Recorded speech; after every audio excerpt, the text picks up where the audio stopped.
The Blue Jays eliminate the Yankees as the Bombers are bounced. We will celebrate greatly. Also, the Oilers have never won a game since Connor McDavid signed his extension. Are they taking it too chill? We'll discuss after the Flames beat Edmonton on opening night.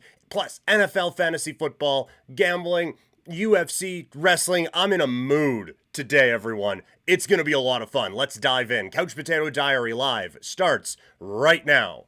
Start spreading the news.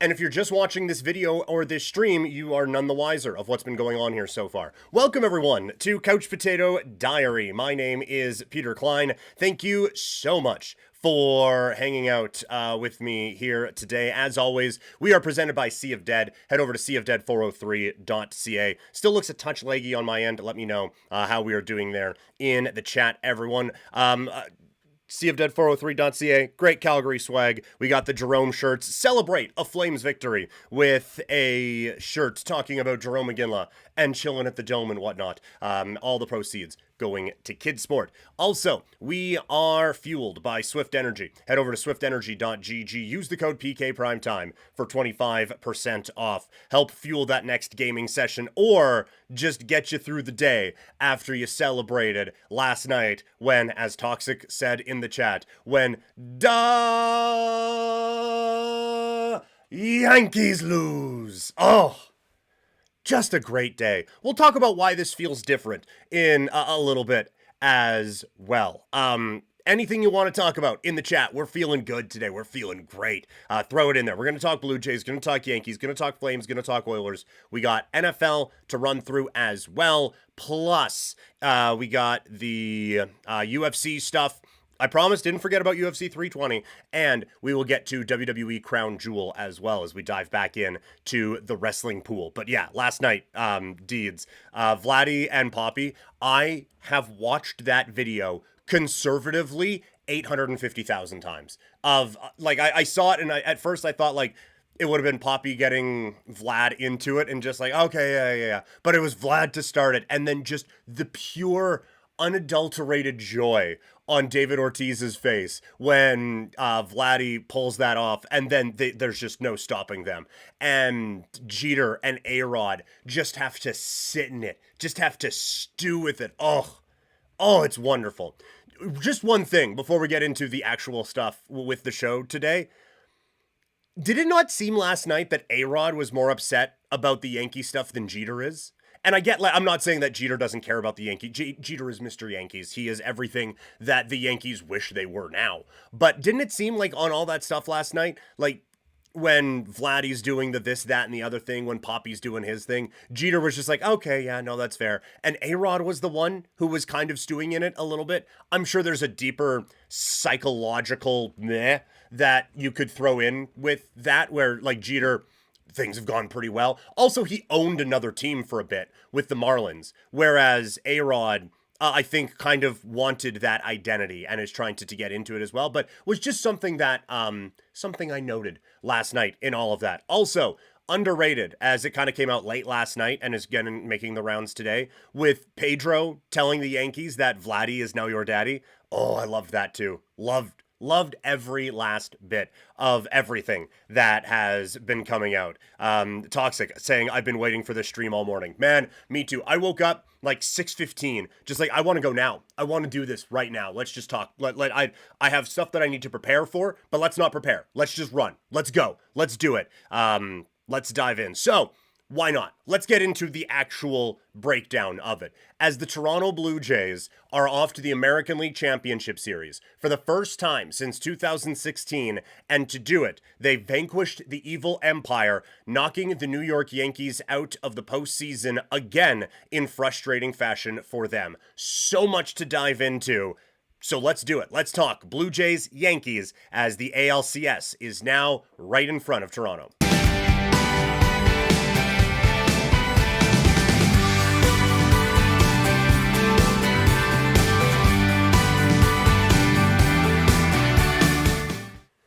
The American League Division Series for the Blue Jays and the Yankees is over. Toronto, with a 3-1 series win, they are off to the American League Championship Series, a series that, I will remind you, they have home field advantage in because of their having the best record in the American League in the regular season. And even with that best record, there was doubt because of how September went and because of just who these teams are, right? Like the Blue Jays, even when they were going good the last, decade, there was this Yankees hurdle that you felt like you needed to climb. And even with Toronto winning 4 games in a row to wrap up the division, wrap up home field advantage in this series and in the American League portion of the playoffs, there was still this almost big brother, little brother mentality that a lot of people had. And it's okay, yeah, it's Vladdy, whatever. And sure, when you look at it, it is kind of a bad matchup for either side.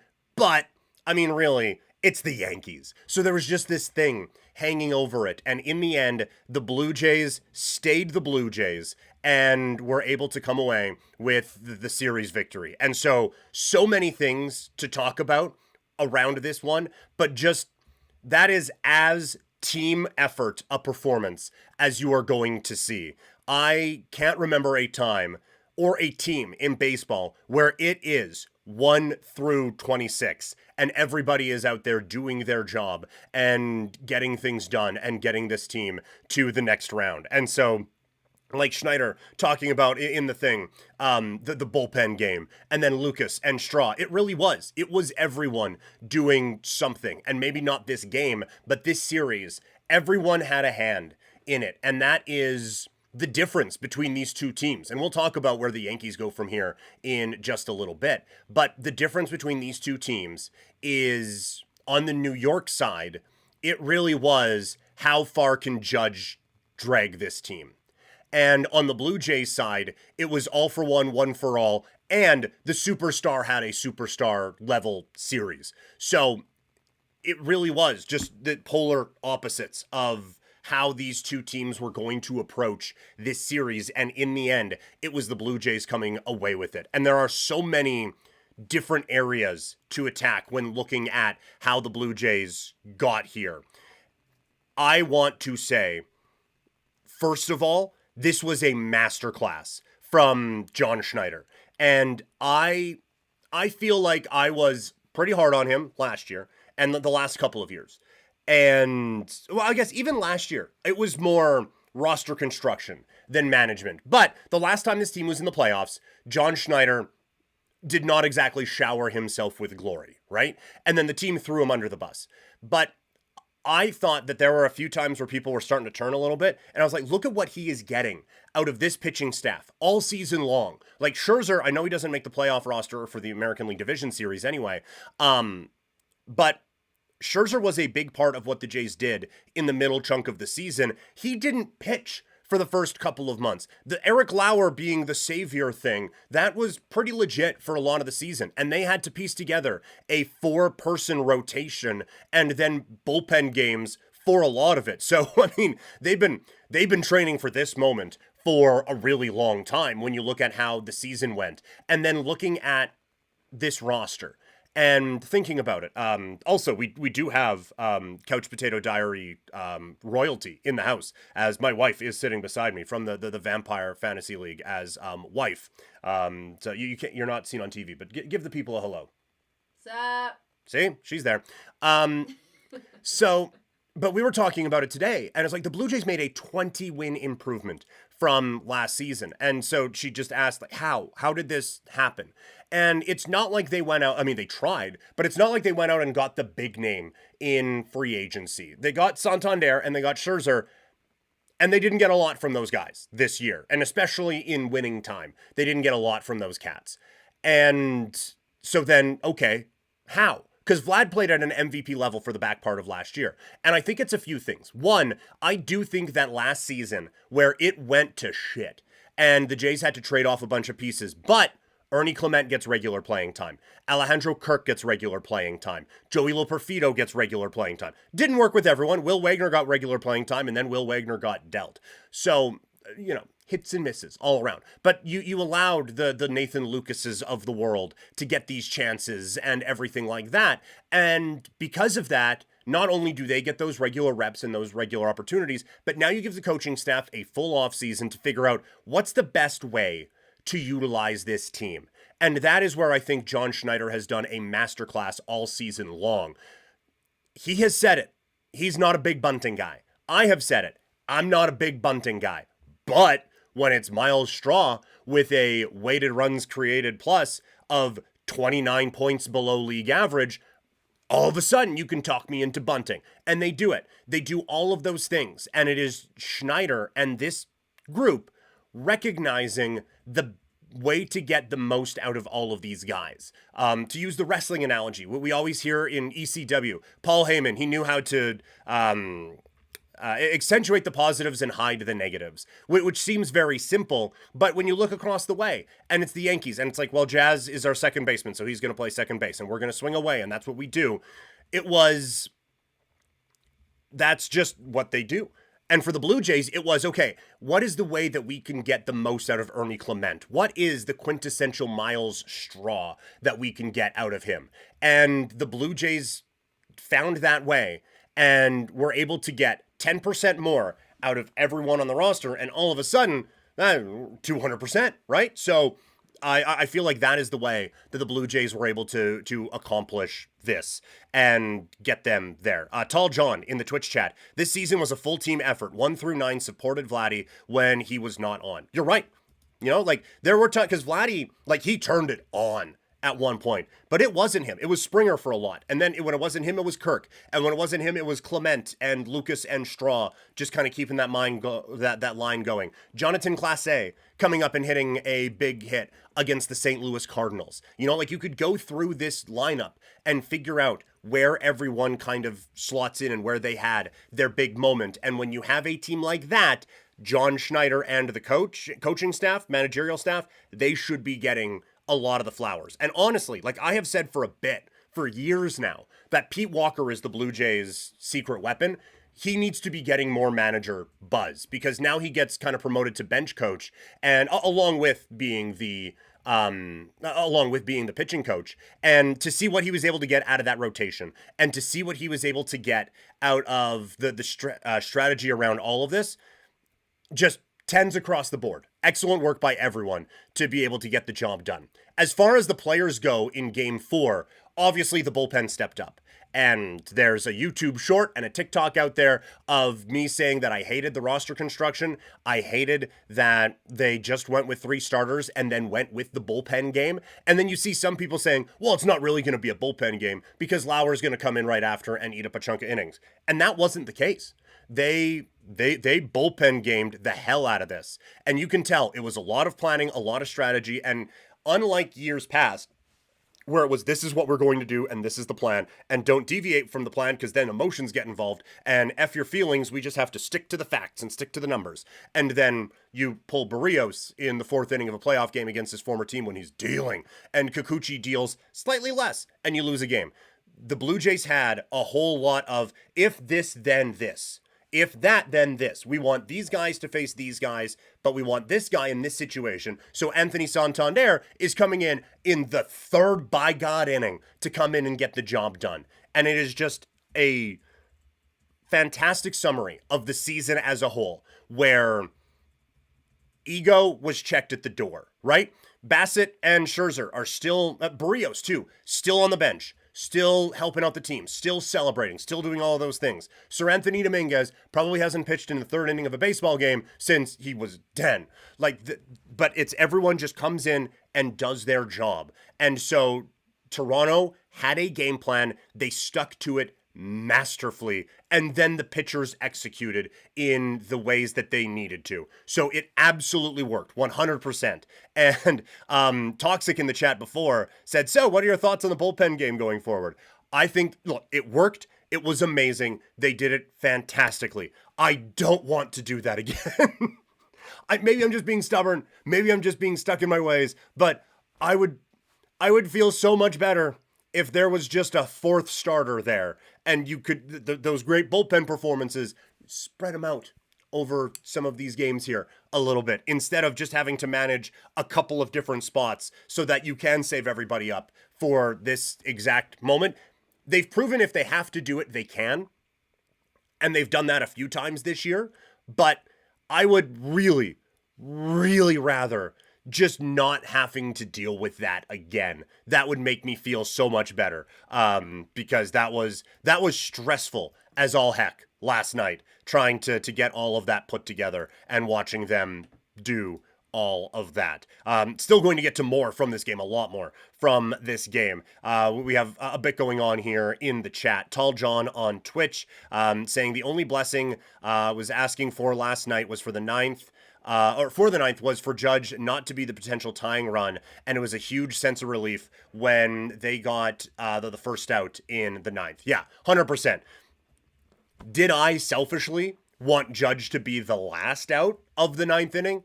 I did. That would have been fantastic. But yeah, to get those add-on runs in the eighth and the ninth, I believe, to really just chip away and put that risk further away so that it's not just all of a sudden one swing and the game is tied and now Yankee Stadium has life.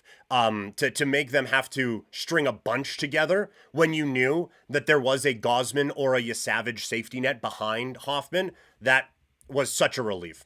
I would have intentionally walked Judge even if the bases were loaded. Let them have a run, because the other side of the coin was he could tie it with one swing and a grand slam. Yeah, that's fair. Like he was at that level in the series, and so was Vlad, and I am very surprised that they ended up pitching to Vladimir Guerrero Jr. in the spots that they did, and we'll talk about that as this goes on. Tall John also saying one of the best bullpen games ever in baseball. Admittedly, I don't have that list in front of me of my personal picks for best bullpen games ever. I don't know how you could do any better, aside from those games where a pitcher gets hurt in the first inning and then the bullpen carries it for like a no-hitter the rest of the way. But it was masterfully done. Everyone came in and did exactly what they were required to do. Varland gives up a couple bombs in the last game. Doesn't matter. Still comes out there barking like a dog, throwing 100 by guys. Yariel Rodriguez, biggest leverage spots he's pitched in his big league career. Doesn't matter. Honestly, Hoffman was the one who kind of struggled the most out of all of that. No, just excellence. Excellence everywhere. Was so happy about this one. Okay, want to get to more of the chats here in a little bit, but talking about how they got better from last year. Toxic in the YouTube chat. Kevin Biggio gets traded for Braden Fisher. Yeah, it's moves like that, right? And we have got on this front office, and there will be a time to celebrate them. But they have made some moves like that, right? Where you've been able to just flip a 1-for-1, and all of a sudden, oh, did you really get that much back? Oh, well, you got one, and it's Braden Fisher, and now he's pitching in leverage in the playoffs, and they make a trade, and it's Lo Perfido that comes in and has some big moments for the Blue Jays. Like, it's those types of moves that help put the Blue Jays in this spot. So it really is, when you are a bad team and you're selling off at the deadline, this is kind of the blueprint now for what teams are going to be looking for, because of the way the Blue Jays were able to turn it around so quickly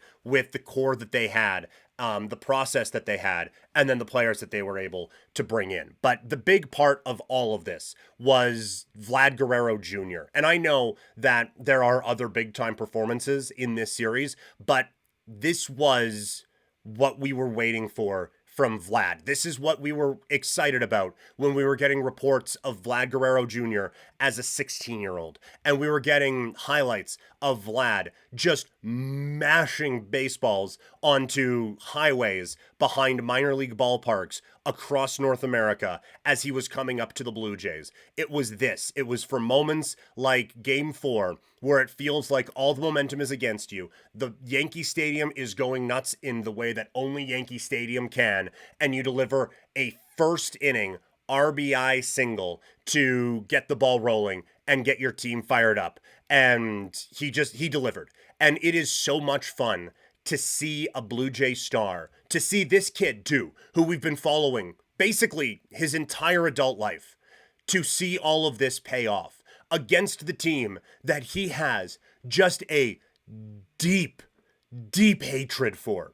it's just the best. It is so great. And it makes me wish that we had these moments with other Blue Jays of the past, right? Like my first favorite player was growing up. Like I was 3 when Joe Carter hit the home run. So he was my first favorite player. But of the formative baseball years that I had, my first favorite player was Carlos Delgado. And he didn't really get to have his flowers until he went to the Mets. And Roy Halladay, after that, didn't really get to have his flowers until he went to the Philadelphia Phillies. And then, like, Josh Donaldson got brought in from Oakland. He had already been receiving MVP votes. Bautista, it was a whole lot of just like, where did this come from? And it kind of burst onto the scene. So we haven't had this kid that we followed now get this kind of national attention. And so for him to get this and for him to deliver after a few playoff failures, right? Getting picked off at second base against the Twins and losing against Seattle 8-1 to 9-8. For him to deliver in this way, and now for him to get the national recognition of being one of the best players in the world is really awesome to see. And I am so happy that he is doing this. And then again, from a franchise standpoint, this is why you lock this guy in. This is why I posted a video freaking out after his deadline had passed that the Jays hadn't signed him to an extension, saying that the Jays need to fire everybody and do all of those things. They're able to lock him in, and now he has delivered on the promise that we have been waiting for so long. Yeah, just loved it. Tall John, last time I've seen a Vladdy in person was at an Expos game in Montreal. He was also awesome. That's fair. I haven't seen this Vladdy in person yet. I need to. I did see Daddy Vladdy when he was with the Rangers coming through Toronto at the end of his career. My dad was out visiting and we went to the game and got there early to watch batting practice and have Vladdy just hitting nukes. And I missed catching a ball of his. In my mind, it was like fingertips away. It was probably like 6 to 8 feet down from me, and I would have fallen into the bullpen trying to get it. But it was still fun to see that. And it's fun to see all these guys, like Ortiz, and then you see the picture of Vladdy with Poppy and the 2010 home run derby. Pedro Martinez is his godfather, and you're seeing all these guys giving him all of this. It's just the best. Toxic in the chat. It's incredible that we started the season without a Vladdy contract to this. Yeah. Remember that? Like, I'm pretty sure, Toxic, you were in the chat when Vladdy, the deadline had passed. And it was like, they're going to lose this guy for nothing. Like, what do you do?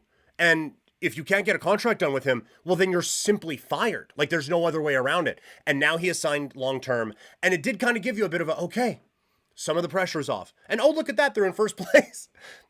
It's been a roller coaster ride this entire season. But as we've talked about before, it is not just Vladdy. It is the whole team that has set the tone. It was, and last night, you see it in the chat here on YouTube. Toxic asking, favorite moment in game number 4. Mine was Nathan Nukes with the single. When Lucas hit the single, that was when I allowed myself to feel like, oh, they got this. This is it. They are going to win this series. Because, like, if you saw the video I posted yesterday or have heard me talk over the last little bit, I was really worried about that game. With Schlittler pitching the way he did against the Red Sox and with just the Blue Jays of it all, I was very worried still when they couldn't get the job done in game 3. And when Lucas gets that single, that was the moment to me where it was, okay, this is happening. This is the thing. So that would probably be my moment as well. Yeah, I can't think of another one off the top of my head. Vladdy getting the single in the first inning to just put you at ease and let you know that, hey, we're not just going into that dark night. We're going to come out here and we're going to fight. But again, it's Lucas getting the single. It's Straw getting an add-on run. It's a ball hit hard up the middle that Jazz Chisholm boots off into center field. It's Alejandro Kirk getting a fly ball for a sac fly, driving a run in. It's 8 different bullpen guys coming in and doing their job and taking care of things. And I've already done it this show, and I've done it a lot. There are some times where we can compare to the past a bit too much, but this is very similar to 92, where it was the trenches. That's what you would hear about. Like they had the stars, obviously not the 93 level, but they had White, Allrood, Alomar, Carter, Morris, Ward, Cone, Hankey, right? Like they were really good, obviously, but they had the trenches guys as well. And it's Derek Bell going down with an injury when he's supposed to be the hot prospect. Well, then they find journeyman Candy Maldonado. And what does he do? Hits a walk-off hit to win a game in the World Series. Young Ed Sprague gets called up and hits a game-winning home run in Atlanta to give the Blue Jays their first ever World Series win. It is very similar to that, where it is just everyone has a role, everyone has a job, and everyone is doing that job really, really well. And they did it to the point where they knocked the freaking Yankees out of the postseason. I can't believe it. Just can't believe all of this happening. Yeah, the straw dagger, excellent.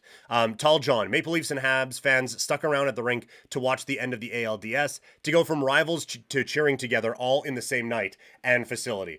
It's what sports does. I mean, it breaks people apart and brings the worst out of a lot of people. But when it brings people together, that's the best. And I saw that as well. That was really cool to see. And the Let's Go Blue Jays chants as the game was going on, that was awesome. It was funny for Morgan Riley to acknowledge, like, hey, we heard those in negative ways for a while. So it was fun to hear him on a positive side. And to see Crosby in New York watching, the game didn't go as well, but on opening night in the NHL, watching that was so cool as well, even though that game didn't necessarily go the way that we wanted it to.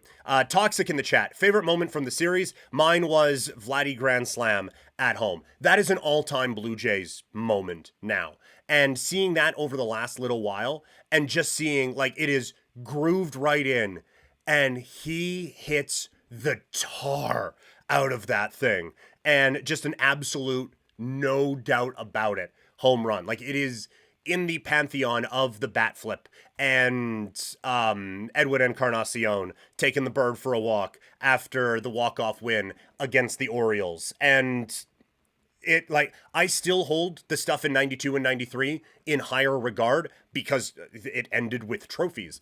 But if the Blue Jays are able to go on and do more from this point, but then this goes into Alomar against Eckersley, and it goes into nothing will be Joe Carter, but it gets up into that stratosphere based off of that moment. Other favorite moments, Trey Savage not moving when Gresham calls time there. Judge striking out with the bases loaded was a pretty high level moment for me. That one was pretty sweet as well. So just so many from this whole series that are going to stick with us for forever. And yeah, tell John, the guy in the second level caught it with his bare hand. That was pretty sweet as well. And so now the reminder is that the Blue Jays are going to the American League Championship Series, and they are doing it by beating the Yankees, and they are doing it without Bo Bichette, who missed the final couple weeks of the regular season and still finished 3 hits away from leading baseball in hits. And every sign is now pointing toward that cat getting his opportunity to get back into the lineup, which just makes them that much more dangerous and just adds to everything that they can do with this group. It will be interesting to see how he gets integrated into the lineup. A lot of people are suggesting that just start him out at DH. I think that is up to his health. If he is healthy enough to DH but not healthy enough to play the field, he is DHing. This isn't a wait and see or anything. You get him in there, and Springer has to play the outfield. Oh well, that's fine. He is not going to be worse than Santander out there. But it does lead to the question of who comes out. Because you can't just, because an injured guy comes in, you can't now just have 27 guys on the roster. And so I am thinking either Santander or IKF. Santander, I said before, he has that big game-changing power that no one else in the lineup, aside from Vladdy, can really have. Like, he hit 44 home runs last year, and he came up with a big hit, and we love him for it, but I just don't know how much he really has there. If they want to keep Santander, which I will imagine they will, I could see it being IKF who comes out. He made the error at second base, and with Bo coming back, you have enough positional versatility all over your team that you don't need another guy to do that. So my guess would be IKF is the one who comes out, and Bo, if he is able to play, goes back to short. Jimenez goes to where he's a Gold Glover at second base, and Ernie Clement shifts over to third base. Barger probably goes to the bench, and IKF gets sat down after that. That's probably how I see it all playing out. But this is it is a huge boost to be able to get that, and having Bo be able to come back in and give this team a bit of a lift. I'll be interested to see what they do with the pitching staff as well, but that's for another video for another day. Tall John, I was wondering how deep they had to go to get Bo back, but do you want to rock the boat that is currently working? Yeah, Bo, if it was almost anyone else, like if it was trying to get Davis Schneider back in the lineup, then maybe you just let it play out. And if things are going a little awry, all of a sudden someone has shoulder inflammation and they come out and Davis Schneider checks back in. But again, the reminder that you have to be sure that Bo is healthy and Bo is ready. Because if he isn't, and you have to take him out of the lineup, you either are just having a dead spot in the lineup, or Bo can't come back for the World Series. That's how they do it. If you take someone off of the roster, then they are gone for the next series. So you have to be sure that that guy is ready. But I think for him, because he just so easily integrates back into everything, and because he has been a part of the locker room the whole time, and because he's an all-star and all of those things, you put him in the lineup and you figure the rest out around that. The one thing I would caution, because we're having a great time today, right? We've all watched the Yankees lose 100 times. And we have all watched Michael Kay talking about hanging on the rim in August. And, well, why don't you hang on the rim in October? And then it immediately cuts to Vlad Guerrero Jr. hitting a baseball comically far into the Toronto crowd and all the different plays around that and everything there. We have made fun of the dude from wherever who was posting, oh, didn't realize you win a series in one game, Yankees in 4, and doing all the dunking on him and all of that. We have all had our fun. I want to remind everyone, that was the American League Division Series. There are still 2 more series to go. And so I'm not here to rain on any parade. Let's have a time with this over the next little while. But for the team, this can't be the World Series. And I know some people scoffed when they celebrated clinching a playoff spot and all of those things. I am a firm believer the world sucks right now. Baseball's a really long season. They've been doing this since February. And now to this point, celebrate your wins. Celebrate all of them. The fact that teams don't throw a parade after winning a game, considering how long the season is, beyond me. So, all that, whatever.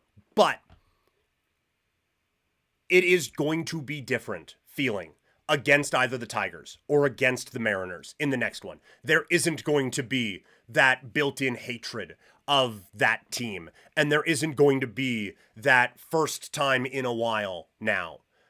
You would hope that there would still be that urgency and that intensity because a trip to the World Series for the first time in most of your fans' lifetimes is on the line.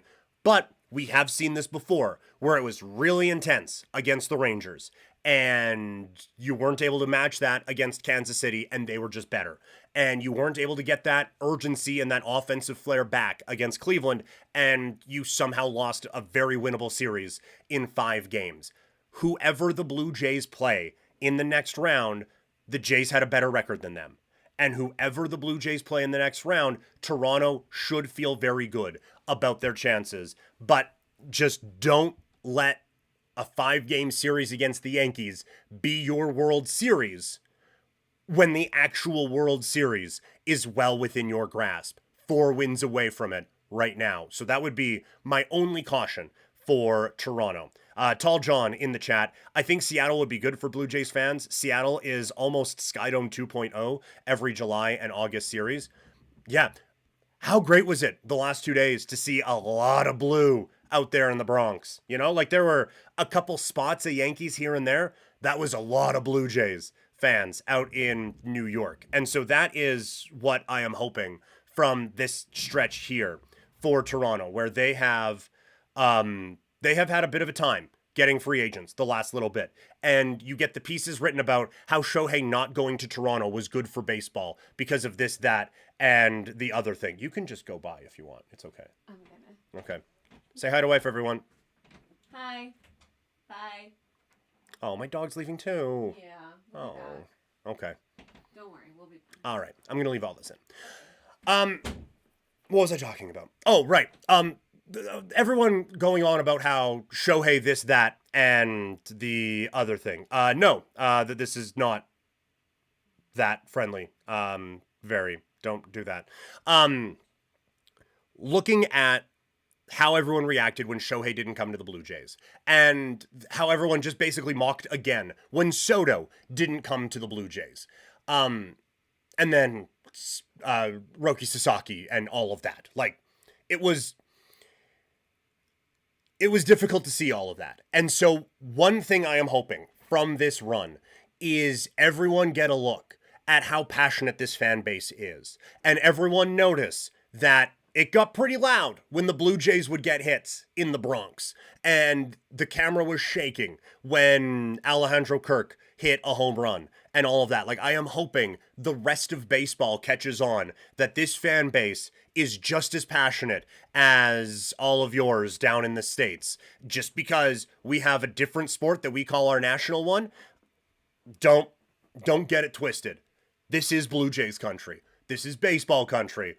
We just haven't had a chance to prove it a whole lot over the last little while. So I'm so excited that we get to show off in that kind of way.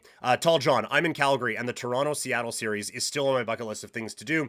So are the Stampeders, but, priorities. Fair. Yeah, I still haven't been able to go to a Toronto-Seattle series. I need to.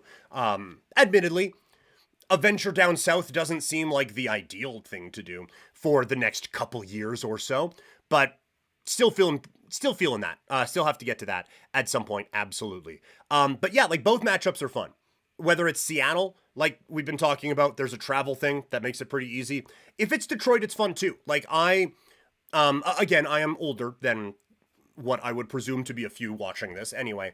And so for me, I still wasn't around during the Blue Jays Tigers heyday, but I was close enough in age to it that my parents have told me enough about it that it feels like I was there.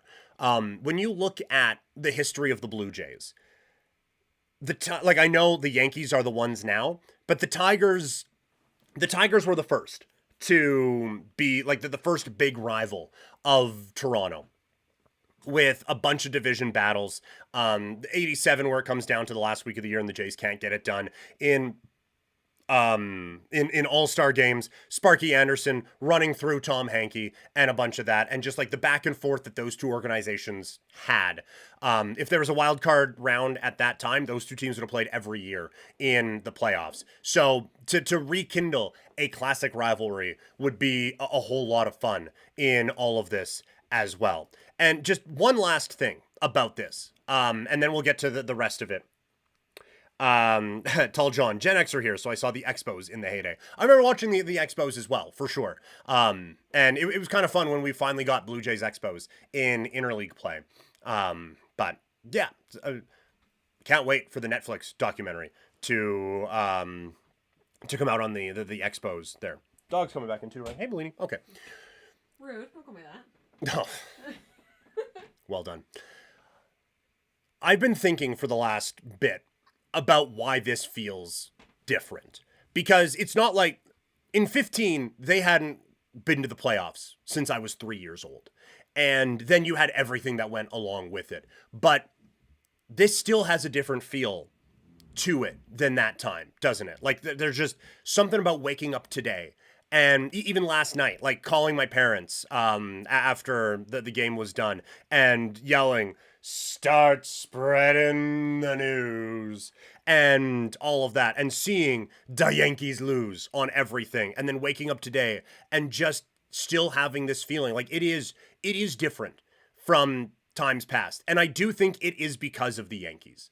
I do think it is because for so long that team has had their thumb just on top of the Blue Jays. And I said before that this big brother, little brother thing, it is more than that. Like, Yankees Red Sox for a while felt like big brother, little brother. Yankees Blue Jays has kind of felt like big brother and like little brother that was had as a few years after the fact, like way past. And it's like, okay, we're kind of paying attention, but not really. Like, it has always felt like we have been just fighting and scratching and clawing, not just to compete in this division, but just to get anyone to notice what we are doing. And so now to be able on that stage for the first time against this team to be able to knock them out, and not just knock them out, but with a couple of tense moments aside, kind of kick the shit out of them. You know, like 10-1 in game number 1. Yeah, it was close for a bit. Judge strikes out with the bases loaded that could have changed everything. And then the Jays just pile it on. And in game 2, Yankees make a game of it late, but Toronto had 12 runs before the Yankees had a hit. Like, Toronto beat the piss out of them in this. And Michael Kay wanted to talk about run differential back in August.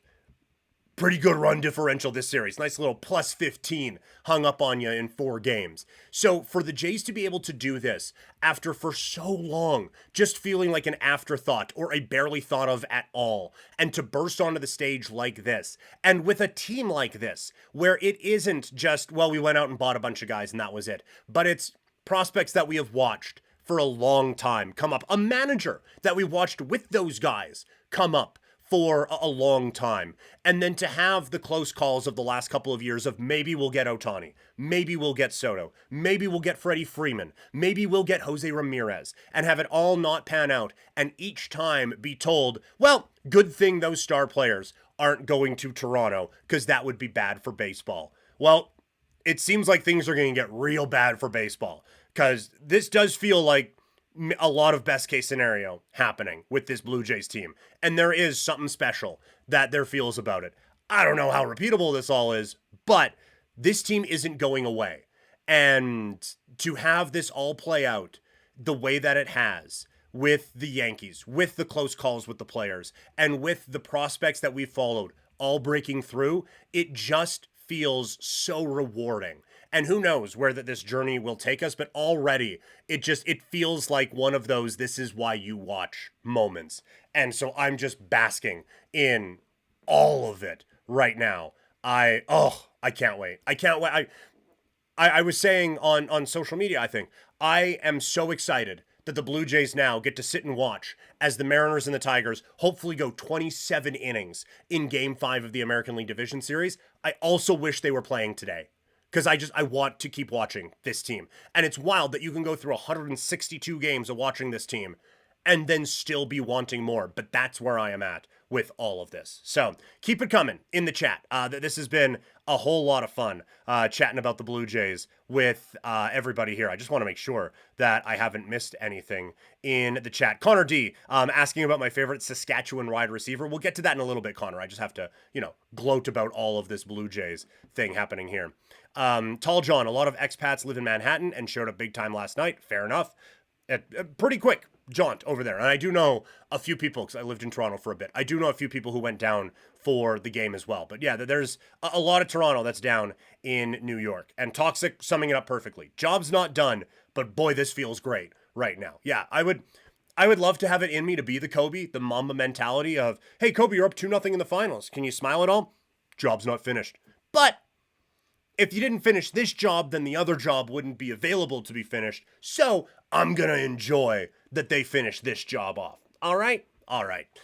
Keep it locked with everything on Couch Potato Diary by following me on social media. I am at Primetime Klein on Instagram, X, TikTok, Threads, and Blue Sky. Tweeted out a picture of a very young me in a Blue Jays themed photo shoot that I did with my family back when I was a wee little lad, to show how deep these roots really go. So that was 45 minutes celebrating the Blue Jays side of it. There's another side too, as the New York Yankees, for the 16th year in a row, have their season end short of the albeit lofty expectations that franchise has.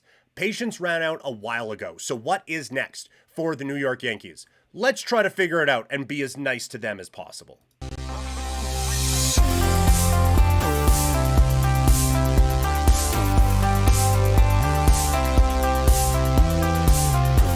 It's going to be a 9-hour stream by the time we're done with this. So, another season of disappointment for the New York Yankees. Another year comes and goes with the Yankees not winning a World Series. The 2010s were already the first decade that the Yankees had never won a World Series in, and now we're halfway through the 2020s, and the only banner that has been able to fly at Yankee Stadium out of this was, hey, we got to the 5th game of the World Series last year.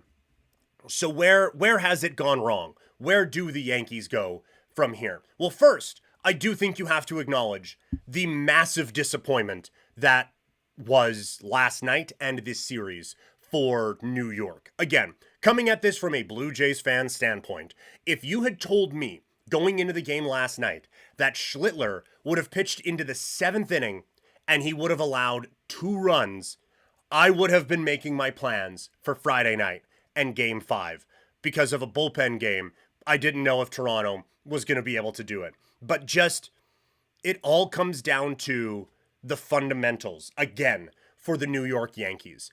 The one that's going to get the most attention is Chisholm with one of the best kicks from a New York-related player, football or otherwise, this year. But he bobbles the one at second base. It's a double play that could get them out of the inning. Instead, it continues, and the Blue Jays are allowed to deliver that final dagger, the Luke Skywalker shot that blows up the evil empire for this season. But it wasn't just that. They had Hoffman on the ropes in the 8th inning. He had just had a walk, and then Austin Wells comes up with the bases loaded in a 4-run ball game and his first pitch swinging.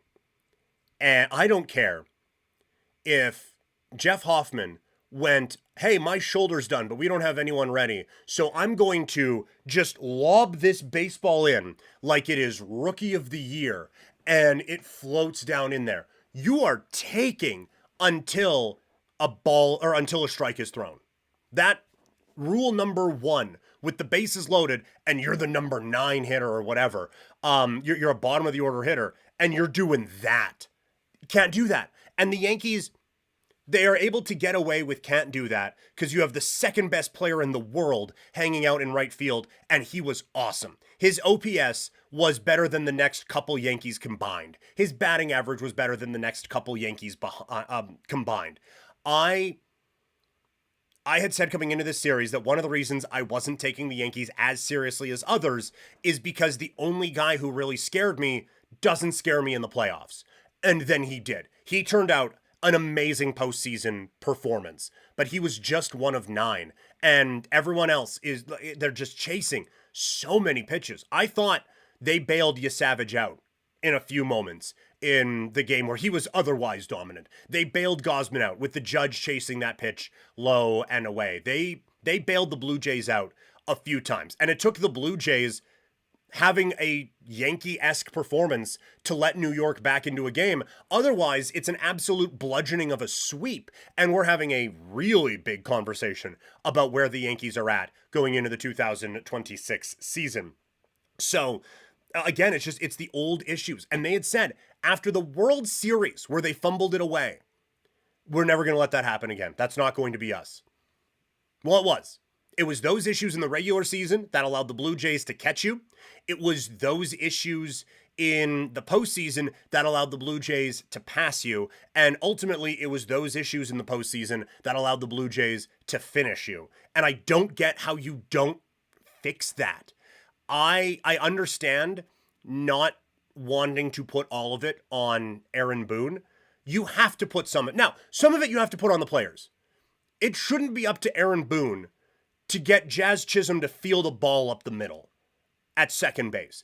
You shouldn't have to bring out the old fungo bat and do the hits up the middle to practice that in October. We should have that down by then. And seeing some people online saying, oh, people just don't realize how difficult a play that is. Look, I am recognizing that is a difficult play. That ball was hit hard up the middle. But you know who makes that? Ernie Clement. You know who makes that? Jimenez. Bo Bichette. Well, most of the time Bo Bichette. Anyone else? Rattle them off throughout the playoffs. The Brewers are making that play. Cubs are making that play. Dodgers are making that play.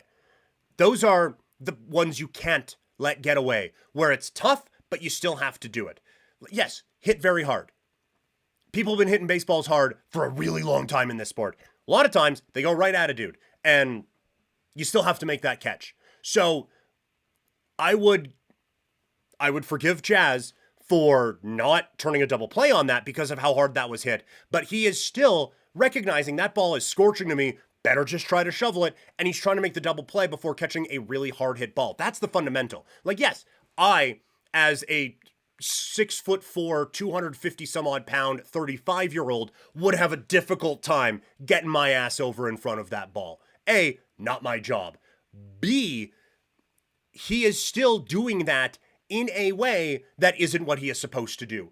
Mission number one is catch the ball. It shouldn't just be nice flowing whatever into second base. Catch it. If you don't get the double play, fine. Just get one.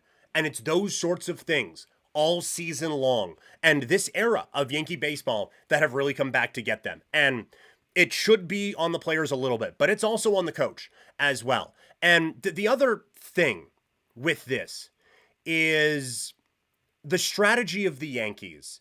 I saw a lot of people being like, oh, see what they're doing at the start of the game when they did the lefty-righty, lefty-righty, lefty-righty thing all throughout the lineup. So you didn't have a spot where you could just lock someone in.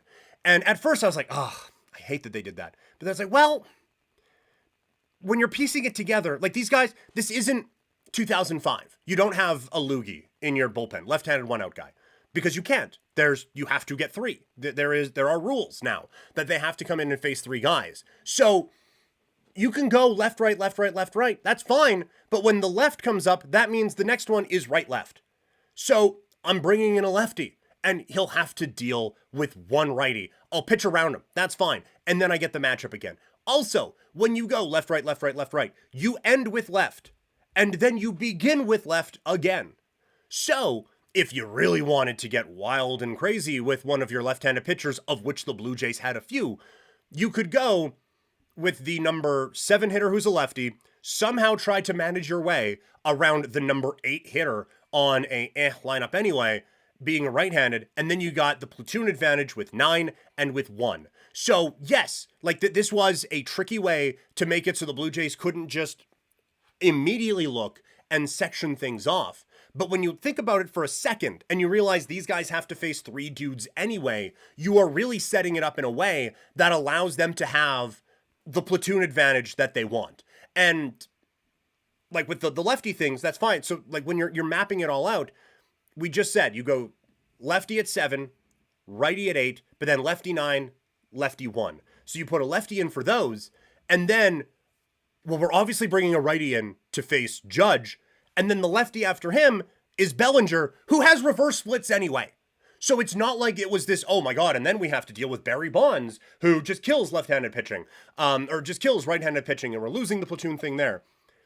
It would have been bordering on malpractice to try to bring in a lefty as the specialist to face that dude anyway. So you could still kind of map it out based on who was in there instead of this trickeration of left, right, left, right. Like it looked very like, oh, 3D chess here from Aaron Boone. But then when you think about it for a second, you realize it still stacks up pretty good for the Blue Jays to be able to section off what 3 or 4 or 5 they want each pitcher to deal with and be able to focus on just bringing your leverage guys in to face Judge, to face Bellinger and Stanton, and then be able to go with it that way. I think it is a lot of the Yankee thing right now, right? Where it's a lot of smoke and mirrors. It's, it's the Yankee mystique, so we are obviously just better than everybody. It's, I don't know, you got the best player in the American League, and then some guys who will do enough to get you to this point. But it's the other stuff that you kind of need to do to get the rest of the way. It is that just as a whole season now. And I don't know if there is a way that you can look at this from a Yankee perspective as anything other than a failure of a season, because they had an 8-game lead in the division. And it was the same problems that haunted them again and again and again. And so I don't know how you view this as anything but a failure for New York. And I get it was a year without Garrett Cole, who blows out his arm, and he missed the entire season after undergoing Tommy John surgery. But that has always been the thing of the Yankees, is that they have the money to just make up for it. And you knew it's not like he blew out his arm in September. You've known all season long that this was going to be a thing. And they backfilled pretty well, but then the roster, just not good enough. And I think we're at a point where this roster needs an overhaul now. I think that part is very clear. And I'll explain why in a second. But first, I do want to ask, if you are watching me ranting and raving about the Yankees, hit that share button. It's right there. Like, your mouse has to be close to it. Unless you got a massive monitor with 8 other things going on. The share button, it's a couple inches at least. Just go over, hit that share button, send this to a few people that you want to talk shit with about the Yankees, and we can keep this conversation going. And it helps out Couch Potato Diary as well. But when you look at the problems the Yankees have had for a long time, this next phrase I'm going to say hurts my soul to utter. A-Rod's right. Like, you have too many guys that you would want to be your DH. You have a catcher situation that doesn't benefit you in any way. And you are having to decide between a pretty good power hitter or a pretty good veteran hitter in your lineup because you have bundled up first base because, well, he's a big name and we needed to go get him. This is entirely flawed. The whole process is so flawed with what the Yankees are doing right now. And I don't think 1 or 2 players fixes this. I don't think you, like, just the whole roster aside from Judge, I don't think you need to blow up. Obviously, like, pitching wise, with Cole coming back next year, Rodon, Fried is locked up for a bit. The Blue Jays aren't exactly shaking in their boots, but he's still with Cole, Fried, Rodon, Schlittler, and then Heel or whoever. That's a good 5. You're feeling okay about that. The bullpen has been inconsistent for a really long time. Doval feels like a kid that you can roll with, but aside from that, like, Bednar's good, not great. Williams fell apart there at the end. There are things that they could address there, but then in the lineup, you go around and there's a lot that you could say, yeah, we could fix that. No, we could fix that. Oh, let's fix that. Oh, let's fix that. There isn't a whole lot that feels locked in for the Yankees for the upcoming season. And now they have been good about going out and trying to address that. And I said at the deadline, I wish we had a front office that operated like that, because New York went out and got the best players they possibly could to fix the bullpen issues that they were having. Didn't help, but they got the best bullpen pitchers that they could get to try to fix the issues that they were having. And then they made some trades to bring in Caballero to help out defensively, be a little bit more sturdy in the lineup, and we barely saw him against the Blue Jays. As a Blue Jays fan, I will tell you, I would have felt a little bit more concerned when he came into the game, rather than Volpe doing the Volpe thing. And that experiment feels like it's done. I get that you don't want it to be like Glaber, where he left and immediately turned into an all-star, but like, it's just that the fan base is so over it with him. He obviously has something going on up top. I still think there's a pretty good player in there. Maybe not what we thought he was going to be, but I still think that you get him out of that situation, and he's going to be a pretty good player for a really long time. But it's just that they are in a tough spot. The other thing that I think is interesting is, what do you do with Stanton? Because he will have some ups and some downs, and he can still hit a baseball that looks like it's going to take out a plane. Those are fewer and farther between. And we just talked about it. You have some players on this team that it would be better if you could have them as the DH. And so to be kind of locked in when Judge and Stanton are healthy, with Stanton having to be the designated hitter, it limits what you can do. And then the reason you do all of that is because in the playoffs, he's a monster. And he wasn't. Still terrified me every time he came to the plate, but he wasn't. He wasn't that anymore. So what do you do in that situation? There's so many different ways that the Yankees, I think, have to address things going forward. Tall John, the lefty-righty lineup doesn't hold up so well when the other team is changing pitchers every 3 to 5 batters. Exactly. Like, you're gearing up for that anyway. It would have been better if they would have gone like lefty, righty, righty, lefty, and just spaced it out enough that the Jays had to, and I get if you want to get 5 lefties in, then I guess this is the way you go. But if you have to make your decision with which righties is my left-handed guy going to have to face, I don't know. And then, like, okay, so the Jays have to face with their lefties 1 or 2 righties. Well, Lauer's a starter. He has to deal with that. Fluharty has just striking everybody out. He has to deal with that. Like it was overthinking and just trying to be tricky and trying to be a step too cute. Tall John also saying A-Rod's baseball IQ is superstar level, and his Hall of Fame career aside, he knows the game on the strategy side. That is the thing, and that has always been the thing with A-Rod. Like, just remarkably unlikable. And even when you see on the broadcast, and he's like, well, tell me this, Poppy, and all of that, like, all of it feels rehearsed. None of it feels genuine. I've spent my life watching this dude. Like, he came, Calgary Cannon, shout out. But he comes up to the Mariners in 95? So I was 5, and I've been watching baseball since. I've watched this guy for 90% of my life. And I feel like I have seen the genuine Alex Rodriguez for 35 seconds of that, probably, in my entire life. But there is no denying he's a really smart player. And that was always the frustration with the steroid stuff and all of that, is that he had the physical gifts. He had the mental acumen. He has always been really, really smart. And just like, he seems like, for the personal blunders that he makes every now and then, he seems like a pretty smart dude in general, right? Like, he was on Shark Tank, and has done well for himself even post-playing career, which gets you a bit of a head start, but still, seems like a smart dude. And calling out the Yankees, I thought was justified, because of the situation that they are in. I don't think you can look at anything that the Yankees have going and say, okay, set, that's great. Like, Aaron Judge is obviously excellent. And I'm not saying they need to trade Aaron Judge. Although if they want to, like, he's already living in Toronto, or already living in New York. That's close to Toronto. Just keep him around. Like, you know what? Just help you sell some tickets when you trade him away. We'll take him. But even with Judge, he is a player who is a monster of a human being, which is quite beneficial when you're trying to do sportsy things. But those tend to fall apart a little bit quicker than everybody else. And he is already someone who has had some injury issues. So that the window of him being able to just drag y'all to playoff games and playoff wins, that window is closing because of how humans work. So you have that is kind of in the back of your mind there. Like Rice, I feel like they got a something with him.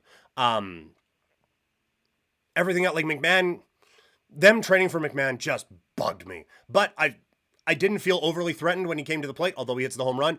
I loved it, I will say, when they pulled him for Rosario and the Blue Jays were able to mash at third base and not worry about a vacuum over there, sucking everything up. Starting pitching, like we said, they're okay at that, but there's a lot lineup-wise that you can do. And it's everywhere. And again, wife, asking, like, where did the Yankees' problems go? Because they were the dynasty for a long time. And it's not like they've stopped spending money. They still spend a lot. They don't spend as much more than everybody as they used to. They're middle of the pack for high spenders in Major League Baseball. But they still spend enough that you should be able to have won a championship by now. Again, says the guy who cheers for the team that has been consistently top 10 in spending in the last little while and are now celebrating their first playoff win in 9 years. So I understand glass houses and whatnot, but still, it's the Yankees. They hold themselves to a different standard. And right now, I don't think that standard is being met at any level of the organization. The roster is simply not good enough. There is no question about that. Aaron Judge, again, dragging this team to where they're getting to. And they get some contributions everywhere and enough to do that. But the roster is just not good enough to get to that championship level that New York expects of them. So the roster isn't good. The roster building isn't good. And the coaching's not good enough. We talked about, I don't think it's all on Aaron Boone, but we've talked about it. There are fundamental things that are getting missed. There are base running things that are getting missed. And there are lineup decisions that are, anytime it is a razor thin decision of what to do, it felt like the wrong one was being made. And then the last thing, I don't think their analytics department is very good. And I understand, like, the analytics versus eye test group is going to be a war that wages on well beyond my time on this planet. It is weird how the Yankees deploy them, really. And I look at, again, the team on the other side, who is everything right now that the Yankees are not, where it is a complete team. It is a refined approach at the plate. It is, with the obvious exception of Game 3, a strong sense of the fundamentals and aggressive base running and putting the pressure on the other team. That was another part of it. Forgot to talk about this before, but I'm rambling. We're having a day today. The Blue Jays looked at the Yankees and said, I don't believe you can make these plays. And so you watch how they're running the bases, and the Jays were willing to bet on most occasions that from the outfielder getting the ball to hitting the cutoff guy to throwing to the appropriate base and getting the tag, the Blue Jays were willing to play the 3 or 4 game parlay that, or bet against, I guess, the 3 or 4 game parlay that one of those wasn't going to hit. That something in there was going to screw up. And a lot of times it was. Either Judge didn't have the arm out and right to get the ball to the cutoff guy, or the cutoff guy's throw goes to the wrong base and Davis Schneider is able to score. Or the throw to the base is a little bit off, or the tag's a little bit off. Somewhere in there, that group was going to screw something up and allow the Blue Jays to get an extra base or allow them to get an extra run. And all of that throughout the Yankees was a problem. And so again, that comes down to roster construction and it comes down to coaching. But a lot of it also, and how this team is run, comes down to analytics. Because Aaron Boone, he gets a lot of the flack, and he should. He is the figurehead for a bigger thing. And it is obvious that he is not the one making 100% of the decisions. So much of it, look, analytics deserve to, or should be a part of all the discussions and everything like that. But what can't happen is making the decisions before the game on certain things, right? And this is where the Blue Jays' growth, again, looking at how the team across the way that was able to celebrate and Vladdy was able to dance around saying he was the king of New York last night, one of the reasons they were able to do that is they were able to be flexible with analytics. You look at Ross Atkins and tell me that's not a guy who's looking at the analytics before all these games, right? Like, this has been, for a while, a very analytically minded Blue Jays baseball team. I'm an analytics dude, but there's a time and a place for it. And the Blue Jays have been able to get 10% more out of their guys by ignoring some of the analytics and just working with what works, right? There is not an analytic alive or around, because analytics don't live. That was a weird saying. But there isn't an analytic that exists that tells you that bunting the amount of times the Blue Jays did this season makes any sense at all. Stats people will rip their hair out. But when you see how the Blue Jays are constructed, that's how you got to do it. When you look at pitcher utilization, the Blue Jays, remember, against Minnesota, against Seattle too, Gausman gets pulled in the 8-1 game, and the bullpen falls apart with some help.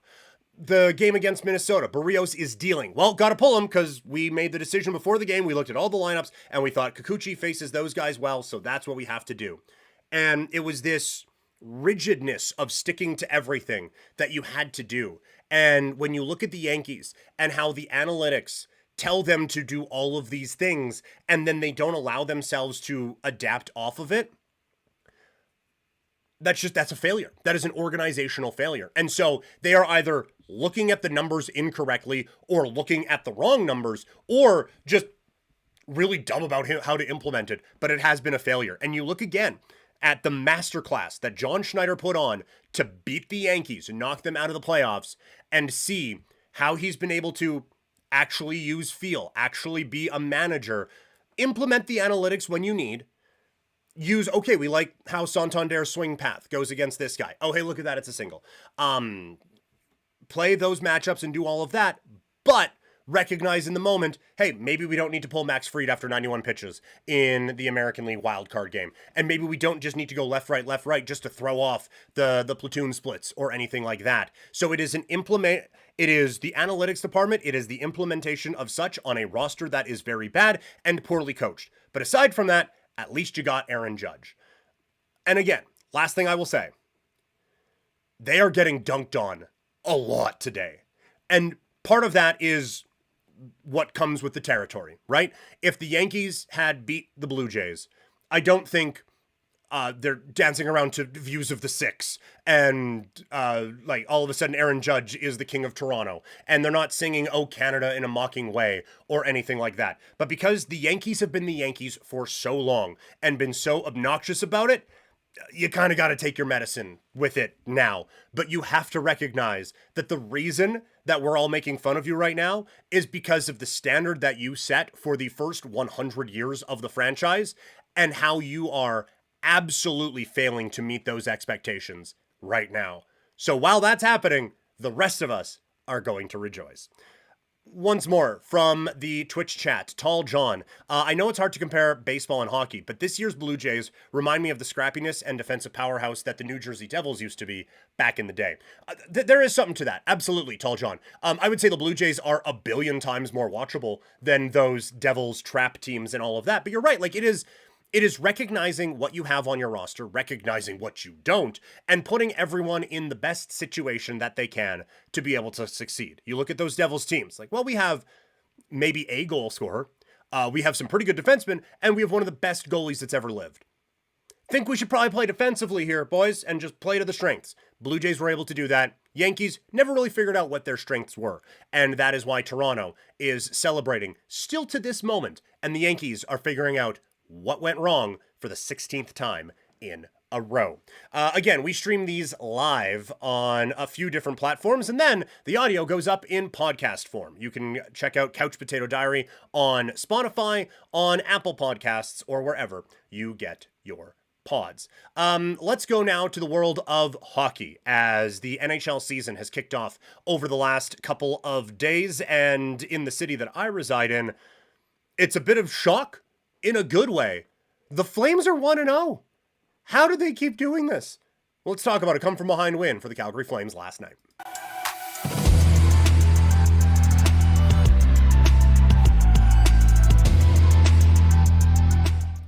The Calgary Flames have tied for the best record in the Pacific Division after a win over the Edmonton Oilers last night. And I joked at the start of the show that Edmonton hasn't won since Connor McDavid signed his contract.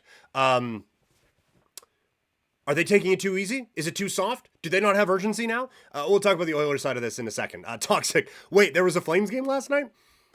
It did kind of seem like there was like although I do appreciate the timing of it all. Because as the Jays game was happening, and the celebrations thereafter. Like while Kevin Gausman is going off and just F-bomb this, bleep that, and John Schneider is telling people to spread the news, the Jays are going to the American League Championship Series, the Flames were losing. And then once the celebrations with the Blue Jays died down, Calgary was like, well, guess we could start winning in this game, and they were able to come back. So if you were a Flames fan, and you just went from Blue Jays game, Blue Jays celebration, hey, let's tune into the Flames game, you had a great night. Because it was Jays win, we're celebrating. Oh, we're down. Hey, we're tied. It was a lot of that last night for Calgary fans, if you were able to follow along in the right chronology. But it is something that sometimes gets overstated, and something that I did not factor in last year, and I don't think I'm going to be this wrong this year, but the Calgary Flames under Ryan Huska have established they're not going away. They have established a work ethic. They have established that foundation, that scoreboard, that's not going to tell them the game is done. It's going to be when that final horn sounds, and they are going to make you work for 60 minutes. So we can talk about all the talent deficiencies that this team has, and there's several. But one thing they don't lack, no matter who is in the jersey that has the flaming C on the front, they are going to work, and they are going to make you work for 60 minutes to have to put them away. And Edmonton, with a few bounces that didn't go their way, that was tough. And Calgary was able to get the job done. So again, we are seeing that level of work that the Flames have built up. All I can say, Tall John in the chat, all I can say is Kadri in the 8th round of a shootout, WTF, all hail Nazem. Yeah, that felt late. But hey, the dramatics, right? Like, just got to save the closer. You know when it's coming. But yes, that felt a little late on that one as well. But looking at this from a Calgary perspective, I think the big thing that we were going to be watching for, because Zane Parekh wasn't playing, which I was frustrated about and disagree with. Matt Vagridin is here. And I know that there are some that are thinking this is just a 9-game stint, and it still may be. We have seen Flames players do very well in their first game since getting called up, and then it tails off quite a bit after that. I don't think that's going to be it. This kid did not seem overwhelmed by the moment. He didn't seem out of place against one of, I like to make fun of him a lot, but against one of the best teams in the National Hockey League. A team that's gone to back-to-back Stanley Cups, that has 2 of the 3 best players in the world on their team right now. And that kid didn't feel out of place one bit last night. Was it the screaming shot that we thought it would be that ended up getting the ball rolling for Calgary and getting him his first NHL goal? It was not. It bounced off of a couple of things. But that's where the Flames are going to get their goals from this year. And so for the kid to just have that confidence, put it on net, I thought he looked fine. This is going to be complimentary of the Flames. But I will say, they were obviously the second best team on the ice last night. Like, let's not sugarcoat a whole lot of this here.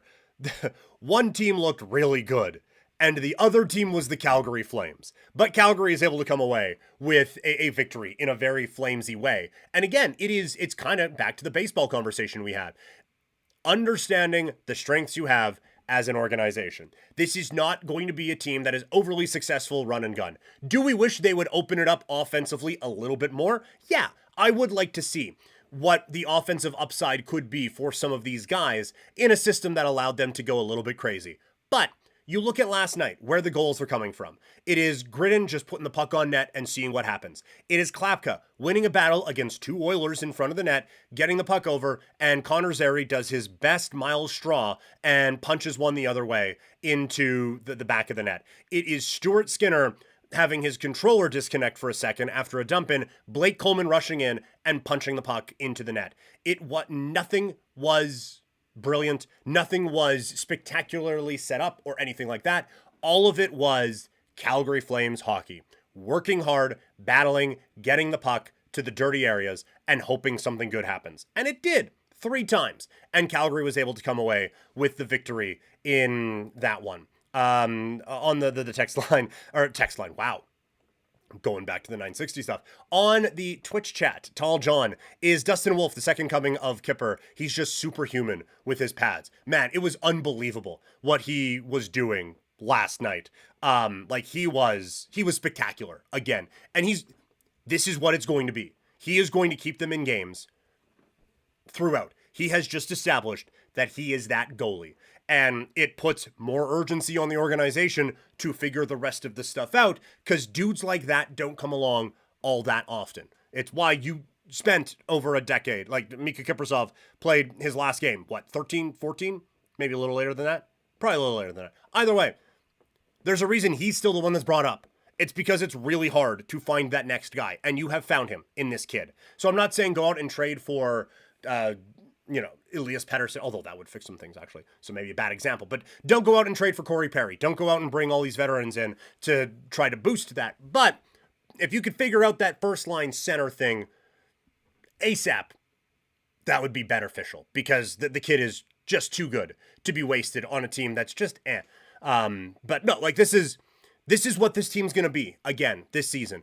They're going to make you work hard. They're going to make you work right to the final buzzer, and they're going to battle for every inch of ice out there. And there are going to be teams who aren't ready to match what the Flames are looking to do.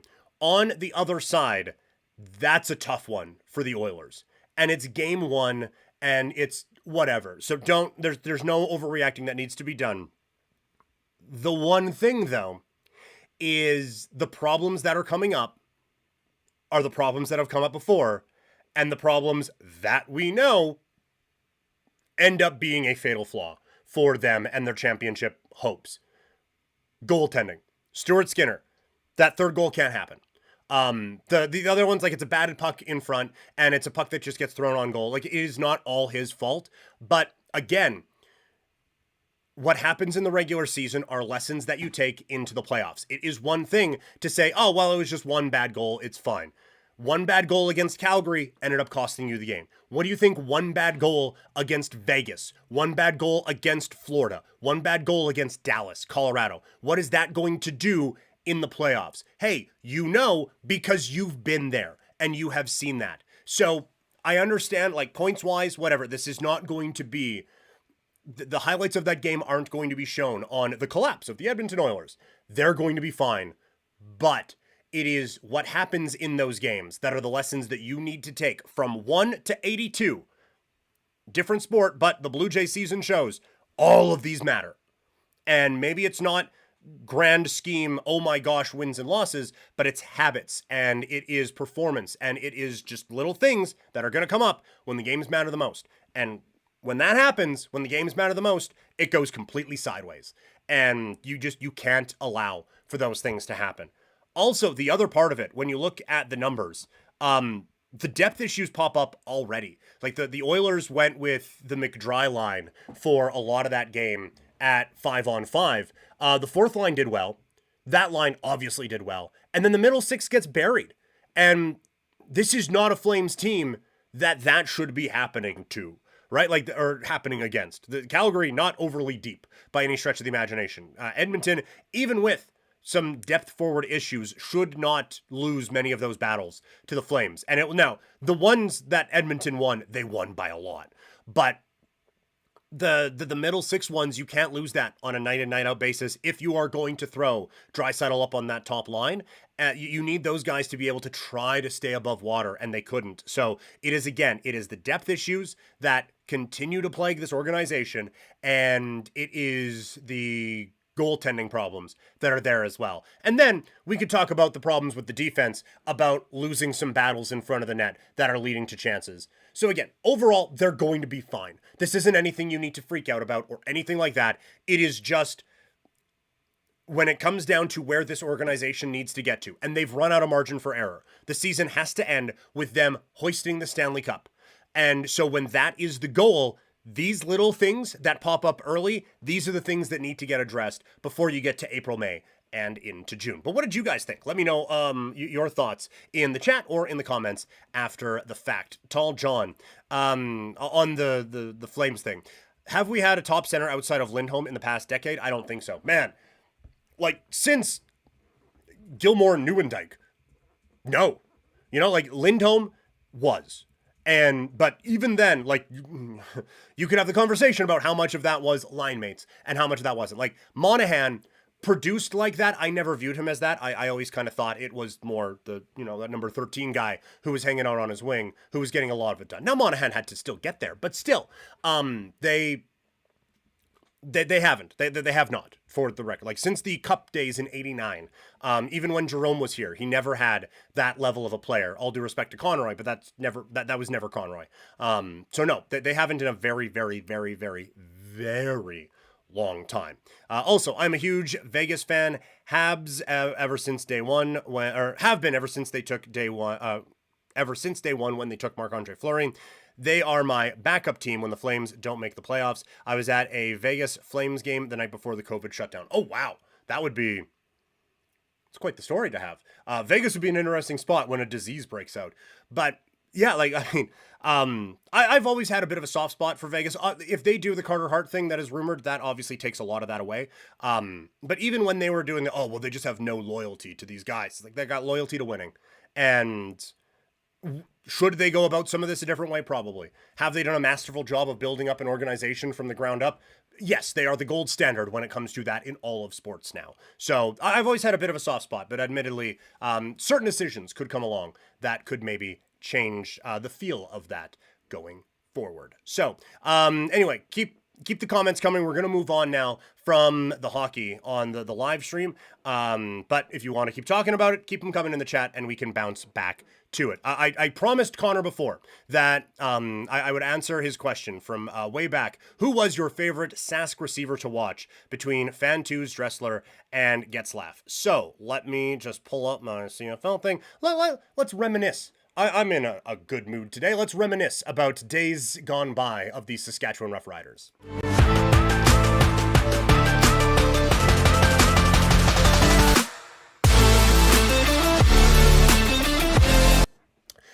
In the chat, it was Connor on YouTube asking, who was your favorite Sask receiver between Fantuz, Dressler, and Getzlaff? For me, it was Fantuz. Like, he was the star of that, right? Comes in as a high draft pick, was making the big noise out of college, and then has some of the big moments when they finally break the Grey Cup kind of curse there in 2007, beating Ryan Dinwiddie and the Winnipeg Blue Bombers. Like, he was always the one. I have a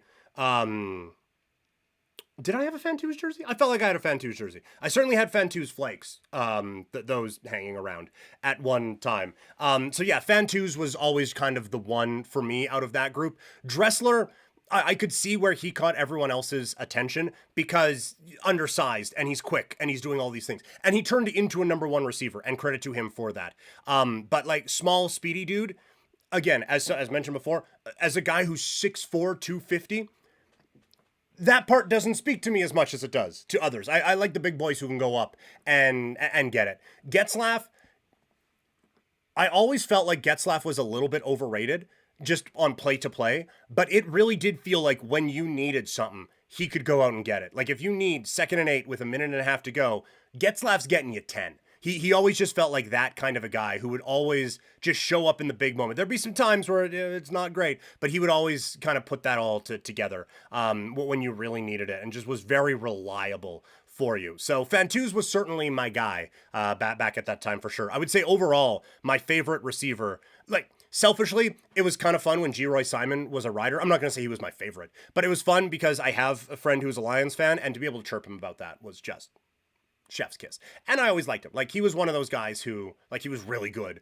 And if there was ever a CFL video game, you'd try to trade for him. So it was just cool that he was on my team for a little bit in a Tulo on the Blue Jays, Yager on the Flames, Kawhi on the Raptors sort of a way, with varying degrees of success there. But Dominguez was my guy. I was just in a little bit too late. Like, I caught the tail end of Narcisse's time with the Riders. So Dominguez was like my dude. Plus, living in Saskatchewan, he came to my school, signed a Reggie Hunt jersey that I had. So he was...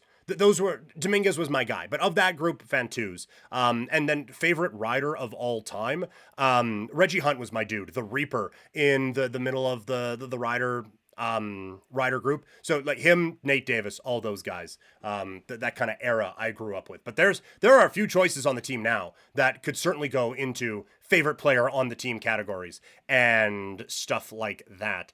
Deeds saying favorite Stamps receiver will always be Alan Pitts. Connor replying saying, I've heard he was nasty. Yeah, he's like, Alan Pitts is in greatest receiver of all time territory in the Canadian Football League. So he's certainly, like, it is interesting the amount of talent that Calgary has come through at receiver over the last 20 years or so. When you look at like Bagleton, Copeland, all those guys that have been able to work their way through, win championships with this organization. And it's like, there's never even a question. Everyone is competing for second best because of how good Alan Pitts was way back in the day. So he is definitely up there for like anyone around this area and of a certain vintage. He would certainly be that one.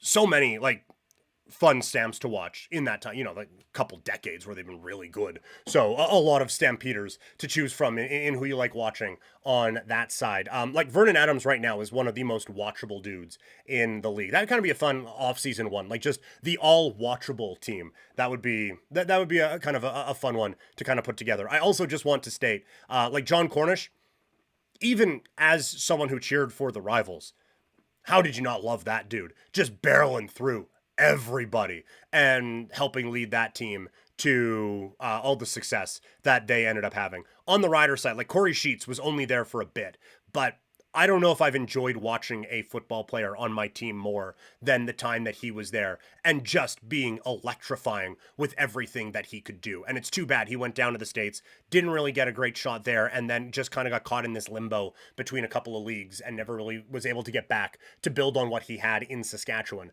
But he was a guy for me. And like Kenton Keith, I I will always be frustrated that he fumbled in the McCallum missed an 18-yard field goal, so we tried to put poop on his lawn and missed game. But aside from that, Kenton Keith was really explosive as well. And just an aside, like the Obsidian jerseys or whatever they have now, those are cool. But the classic black that the Riders had back in the day, where it's just the black jersey, you got the logos on the shoulders, and it's just the green. I had 9 for Reggie Hunt. The green 9 with the white outline around it. Mwah, chef's kiss. I don't know why they went away from it. I don't know why they tried to do other. Oh, well, we're doing the Obsidian. Whatever. Just bring that back. That's all we need. Classic look. Love that. Always here to talk some classic Stampeder and Rider and CFL stuff just in general. So this has been an hour and a half. So that's going to do it for the Thursday podcast portion. Now, for those watching the stream, we're going to keep rolling. Even you, good cackly who's saying that there's cheap viewers somewhere. Don't care. I like the ones that we got. We got luxury viewers over here. But for those watching on the stream, we're going to keep going. This isn't going to be like before where we had to restart. We're going to keep this rolling, and then we're just going to go into the Friday podcast. For those listening on Thursday, thank you so much. I really appreciate it, and talk to you guys later. So the Thursday podcast is now coming to a close.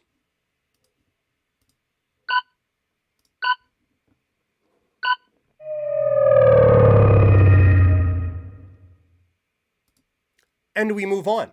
Friday is a Fights in Football Friday. I haven't done one of these in a little bit, but we have a lot to cover. So let's get into it. With the NFL breaking everything down. Didn't preview the Thursday game because on the Thursday podcast portion, I forgot. So we're going to roll with our NFL preview here for the week. We're going to get into some CFL talk and then conclude with some UFC and WWE as well. So, as always, presented by Sea of Dead. Check out seaofdead403.ca with all that great Calgary swag. Celebrate Jerome McGinley with the shirt that helps out Kidsport as well. Check it out for seaofdead403.ca. We've been streaming for a little bit here, and I forgot to hit record for the second podcast, so missed all of that. So that was just for you guys. The first podcast I was recording, it's fine. It's just the start of the second one, I missed the button. Anyway, for this second podcast, Fights in Football Friday, we are fueled by Swift Energy. Head over to swiftenergy.gg. Use the code PKPrimetime for 25%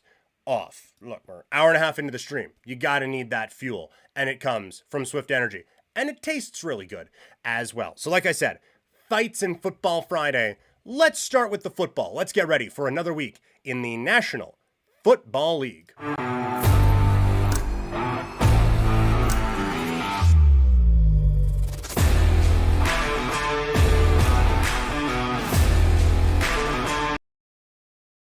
Another week is here in the NFL. Let's run through our picks for the week in the National Football League. We will start out in London. It is the Denver Broncos taking on the New York Jets. By the way, if you have any fantasy football questions, throw them in the chat. I will get to them as we go along, but I'm going to give the fantasy thoughts on each game as well. So either sit tight or throw any thoughts you have into the chat. London, England. It is the Denver Broncos taking on the New York Jets. Broncos favored by 6.5. The total is at 43.5. I am going to have to admit, the Jets, I didn't think they'd be great. I thought they'd be better than this. The thing that has concerned me the most about the Jets is the struggles they have had on the defensive side of the football so far this season. I thought with Aaron Glenn there and everything else, that this was going to be a team that could bounce back in that way and be a bit more sound as a football team. That hasn't been the case. They have struggled greatly this season. And the offense, Fields has been in and out of the lineup because of concussion problems, but when he has been in, it hasn't elevated in the way that I thought it would. And it's not going to get easier because the Denver Broncos are really good on the defensive side. They're favored by 6.5 points in this game. I think this defense shuts down the Jets. And offensively, I'm still not in love with what Denver can do. So I think this ends up being a bit of a low-scoring game. I don't love the spread because I don't trust the Jets, but I don't trust Bo Nix in this offense to blow a game out. So I'm just going to go with the under for this one at 43.5. From a fantasy standpoint, I'm doing something different this week. Want to try to implement it every week. Gonna have our starts and sits of the week. And at quarterback, Justin Fields is my sit of the week. Not going super hot take on this one, but it's a really good Denver Broncos defense. You only have a couple of teams on bye this week. There are obviously better options out there. Justin Fields is a sit for me this week. Breece Hall is a star. You kind of got to play him, but it's a tough matchup. Same thing with Garrett Wilson. Mason Taylor is a very interesting look at tight end. I think that Fields is going to have pressure in his face, and that ends up with some pretty good options and targets for your tight end. So we're chasing points at tight end every week. Taylor's a pretty good play. The other guys, you might have better options than them based on the matchups, but they are still good enough that maybe they can get theirs. On the Denver side, Knicks, you probably feel okay about starting him this week. The running backs, Harvey, he just doesn't get consistent enough volume to feel like you can trust him. J.K. Dobbins does, and I feel like you can. And then Cortland Sutton is a very good option as a fantasy receiver this week. Moving on, Arizona taking on the Indianapolis Colts. Colts favored by 7.5 with a total at 46.5. We don't have to go too in depth in this one. Indianapolis is a better team than Arizona is. That was an epic collapse by Arizona a week ago. They're better than that, but this is a couple of times now where they have been up on a team and then just have not been able to put them away. And Carolina almost got them a couple of weeks ago, and Tennessee did. And what do those teams have in common? They're bad. And to allow that to happen against bad teams, it's a rough look. Indianapolis just doesn't do that. They didn't let the Raiders off the mat for a second in that game when those two teams played last week. So offensively, the team is rolling. Jonathan Taylor is a beast, and they have some great weapons in the passing game that they can roll with. And defensively, they're playing very good football as well. Arizona, with Carter in at running back, DeMercado getting into fist fights with his coach on the sidelines, it's a work in progress. There are still pieces I like on this offense and on the defense. Like, I still think this is a fine team, but it is not run like a professional organization. The play calling is not great either. I just think they are outmatched here. So I am going to go Indy minus the 7.5 points. From a fantasy standpoint, Daniel Jones I don't love as a play this week. I think you can have some better options out there for sure. And then the rest of them you are starting, right? Like Jonathan Taylor is a start. Pittman, same thing. And the tight end, Warren, ditto. We're starting our Colts this week. For quarterback, again, you probably have a better option than Kyler Murray. I don't love that. Michael Carter is the back you want in Arizona. There is the volume that he is going to be getting there. DeMercado is obviously going to be involved in the passing attack, but from a fantasy standpoint, Carter is the one you want, and I think he's going to do fine this week.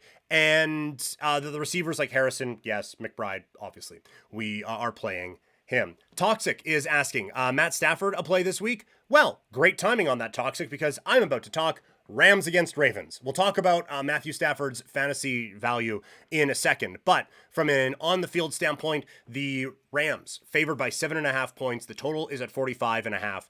Injuries are just decimating this Ravens team right now. And so, like Baltimore, they can't get any pressure on the quarterback. When the quarterback then has time, he is picking apart a just absolute Swiss cheese secondary. There's nothing this defense can do to slow anything down. And then offensively, it's a mess. And you're going up against a championship level Rams defense. This is going to be ugly. Looking at my picks this week, I didn't feel like I was going chalk. It just felt like there was a lot of value with the favorites this week. So instead of like, oh wow, I'm going really chalk, it's like I don't think they chalked this chalk enough. So I like the Rams minus the 7.5. From a fantasy standpoint, Toxic asking, Matt Stafford a play this week? Matthew Stafford is my start of the week at quarterback. Baltimore has allowed the second most points to quarterbacks in fantasy football this season. Stafford has this offense going. I know it was frustrating last week, but you give him and Sean McVay 10 days to prepare for a beat up and bad Baltimore defense, and it's going to be a problem. It's why Stafford is the start of the week. Nakua is obviously a play. Devontae Adams, ditto. I'm starting Tutu Atwell in a deep league this week. I think the Rams feast in this matchup, and the same goes for Kyron Williams. Honestly, in deep leagues, I think Blake Corum has some garbage time potential. That's where I think this game is going to go. So we're starting our Rams.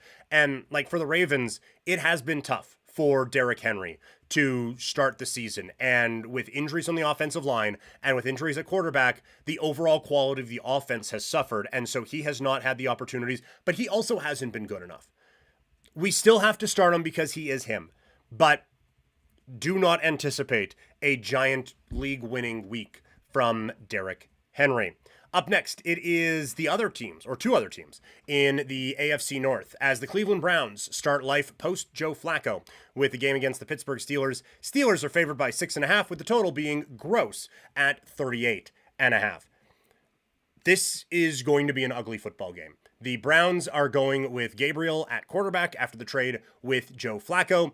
I don't think that helps anyone a whole lot fantasy-wise, or changes a whole lot. We weren't starting a lot from Cleveland, although we'll talk about that in a second. From a footballing standpoint, I don't think it impacts things at all. The Steelers' defense has struggled a little bit more than I think people give them credit for, but they're still good enough that they're going to be able to slow down Cleveland here.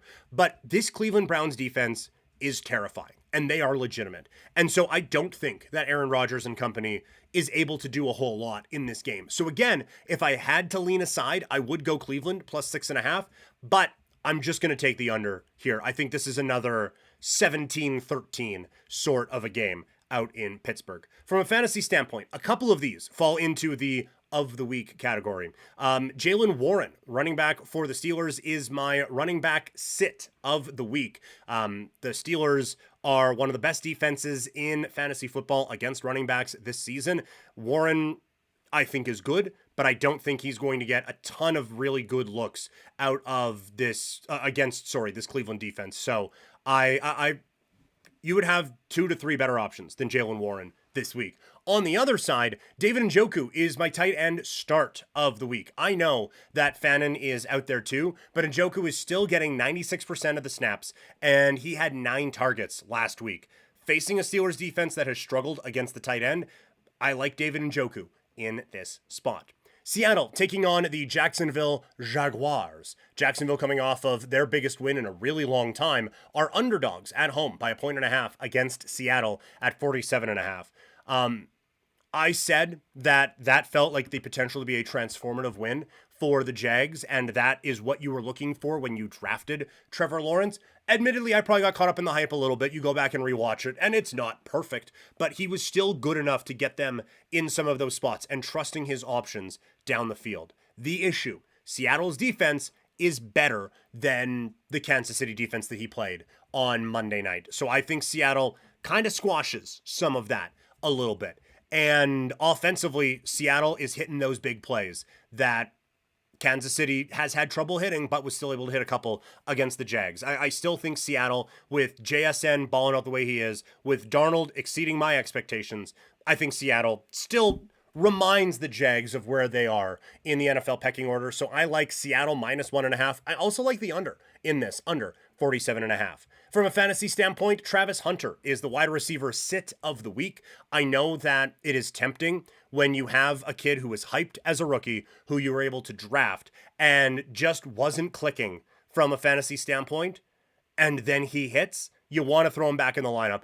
Don't do it. This is a really good Seattle defense that you're going to want to avoid, I think, here. So, like, for Jacksonville, I'm not starting Trevor Lawrence. I feel like it's a really tough matchup again against the Seahawks. ETN has been able to work his way into value again, but again, it's a tough matchup, so we will see about that. BTJ, Brian Thomas Jr., I'm starting every week because I trust in the talent, but I'm avoiding the Seattle defense going forward. On the Seattle side, Jacksonville's defense is all right. So Sam Darnold is right on the borderline of starting this week. JSN is a must start, and I think we're at the point like Walker and Charbonnet.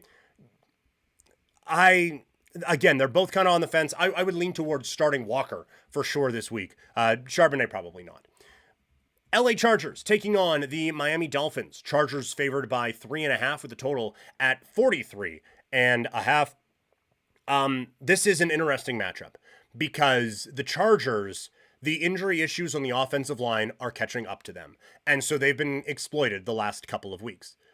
On the opposite side, the Dolphins' lack of talent and overall management of a football roster are starting to catch up to them. And so I don't know if they have the horses to cause problems against this Chargers offense this week. So I think this is a bit of a get right spot for for Justin Herbert and the LA Chargers.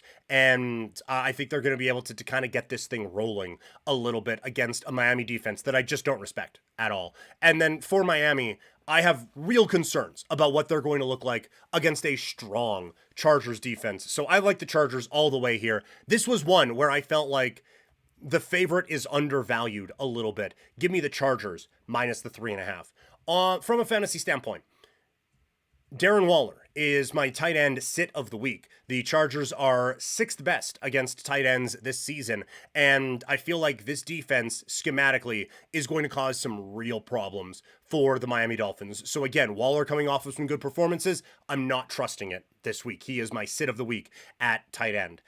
For the rest of the offense, I'm not like Achane, you kind of got to roll with. Waddle probably as well, but any secondary option in Miami, not a chance. Not even considering it. For the Chargers, I can understand not wanting to play Herbert because of some of the issues they have had, so I would be looking elsewhere, but if you have to start him, I think it's going to be okay. People rushed out and spent a lot of fab budget or waiver wire priority on Haskins or on Vidal. If you did that, it's probably because you need them, so you're probably playing them. I would want to wait and see, which is why I wasn't spending big on either of them, why I didn't put them in the waiver wire. I feel like this is going to be a pretty good split between those two, so I'm not trusting it right now on either side. But odds are if you picked him up, you probably had to, so we're probably rolling with him. And even in a matchup where I'm a little bit concerned about the offensive line, all three of the wide receivers you just have to go with because they are that good. Dallas taking on the Carolina Panthers. The Cowboys favored by 3.5 with a total at 49.5. I am getting to the point where we kind of thought we might get, where Dallas's schedule has allowed them to really show like, okay, Cowboys are for real. We called this a couple weeks ago when they played well against the Green Bay Packers. And then you have a couple cupcakes after that. It's like, man, Cowboys are for real. Here we go. This is going to be one of the last ones that I think you can buy in on that. Offensively, they're going great. They have found a couple of different weapons there with Flournoy or whatever. Pickens has elevated his game in a way that I didn't think he would in this spot. So credit to him for that. They're running the ball really well. And I do think Dak has leveled up a little bit. I have really liked how he has played this year. When Carolina has the ball, this game is going to just be insane because neither defense is very good. Carolina, I think, has an opportunity to build some momentum here offensively, but overall, like, they're just not as good as Dallas. So being able to get the Cowboys here only minus the 3.5 against Carolina, I'm pretty happy about that one. From a fantasy standpoint, Teteroa McMillan is my wide receiver start of the week. I think he's going to dine out here. I think he is on the cusp of a breakout with Carolina in this rookie season, and I think he has the opportunity to really shine in this spot. Check the injury updates on Chuba Hubbard this week, but Rico Dowdle feels like a pretty strong play, and we have Bryce Young as a waiver wire pickup, so if you need him, that feels like a pretty good play. We're starting our players in this game. Neither defense is really all that good, and none should scare you at all. New England taking on the New Orleans Saints. The Pats favored by 3.5 with a total at 45.5. I am stunned that this spread is this low. I get not wanting to overreact to what New England did a week ago and New Orleans coming off of a come-from-behind win against the Giants, but there's levels to this game, and the Saints aren't close to the Patriots level right now. So we don't have to do offensive, do whatever. Patriots are better, so they're going to cover this minus 3.5. Fantasy standpoint, Drake May, not a bad option against a New Orleans defense that struggles. Ramondre Stevenson keeps fumbling, but he keeps getting the rock, so we can probably keep playing him. I still think Henderson is going to work his way into this offense soon, and probably more as the weeks go on. And then I think that the New England pass catchers do pretty well. And on New Orleans, we know by now, Shaheed, if you have to, Kamara, you feel good about, and that is absolutely it. in what will be probably one of the worst exhibitions of football in the history of the sport, my Vegas Raiders take on the Tennessee Titans on Sunday. Raiders favored by 3.5 somehow, and the total is at 40.5. Neither of these teams are good. The Raiders, Geno Smith has not been able to outplay poor offensive line play or his poor decision making. As the year has gone on, he has looked dreadful. And I feel like Simmons on the Tennessee defensive side is a game breaker and is someone who is going to give Geno a lot of problems this season. So that is going to, I think, hinder a lot of things that Geno is going to try to do on the offensive side. But I don't think the Titans are in a spot where they can take advantage of where the Raiders are weak defensively. This Tennessee offensive line against Max Crosby, I think, is going to be a problem. And so when you kind of put weakness against weakness with the Raiders and the Titans, I do still feel like the Raiders are ahead of Tennessee here. So give me the Raiders minus 3.5 points. From a fantasy standpoint, it's Genty. And that might be it. Keep an eye on Bowers. But that might be it. Maybe Pollard too, but it's a rough one for sure. San Francisco taking on Tampa Bay. Bucks favored by 3.5. The total is at 47.5.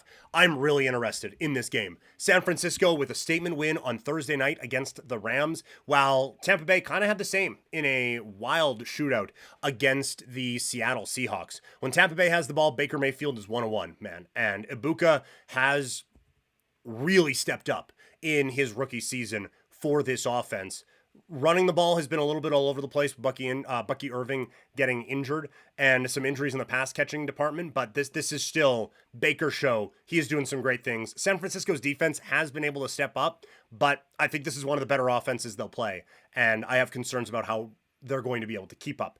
On the San Francisco side, again, they have been able to string it together with inconsistent quarterback play because of injuries. And Tampa Bay has a defense that you can pass on a little bit. Vita Vea is still a stud down the middle of this defense, and they are able to force some turnovers. And I think that's where the difference is going to come, is that even with a Kyle Shanahan offense and being a little bit more conservative, I still think that this defense can force San Francisco into enough mistakes to allow Tampa Bay to cover. So I like the Bucks here, minus the 3.5. I don't know if I've got any underdogs so far. We've gone on a couple unders at least, so there's that. But yeah, I feel like some of the favorites just not favored by as much as they should be this week. From a fantasy football standpoint, Baker Mayfield's just a dog. You got to play him because he's fun. I'm not in love with any of the running back options for Tampa Bay as long as Irving is hurt. And Ibuka, we're starting. Otton, I think you can start. Just based on the volume with Evans being out and Godwin being a little bit inconsistent, I think there's an opportunity here for Otton to have another decent matchup. But Ibuka is the obvious start here. Godwin, if you want to wait and have Godwin's first good game be on your bench, I understand that entirely. On the San Francisco side, it's kind of CMC, maybe Jennings. It feels like a good opportunity against Tampa Bay, but they just don't have the guys right now, nor do I trust the quarterback situation to really let the fantasy trust set in on any of these guys. Cincinnati taking on Green Bay. The Bengals traded for Joe Flacco this week, so a real ringing endorsement for Jake Browning at the quarterback spot. They're bad. The offensive line can't do a thing. Defense, they can't cover or anything. Like it is a wretched football team. And the Packers are coming off of a tie and a bye week. We don't have to go too in depth on this one. Packers by 1 million. Green Bay to cover, minus 14.5 here for sure. And from a fantasy standpoint, I am anyone who has GB beside their name, we're starting them. And we're starting our studs on Cincinnati because you kind of have to. Now time for the primetime breakdowns. And I want to let you know that for these primetime games, you can follow me on social media at Primetime Klein on Instagram, X, TikTok, Threads, and Blue Sky. Sunday Night Football, it is the Lions taking on the Kansas City Chiefs out at Arrowhead. The Chiefs favored by 1.5 with the total at 52.5. Kansas City finding a little bit more rhythm on the offensive side, but this is a different team. And I am surprised that they are favored in this game coming off of a loss against Jacksonville. They are at home. And the one thing with Detroit is that they have looked really good this season.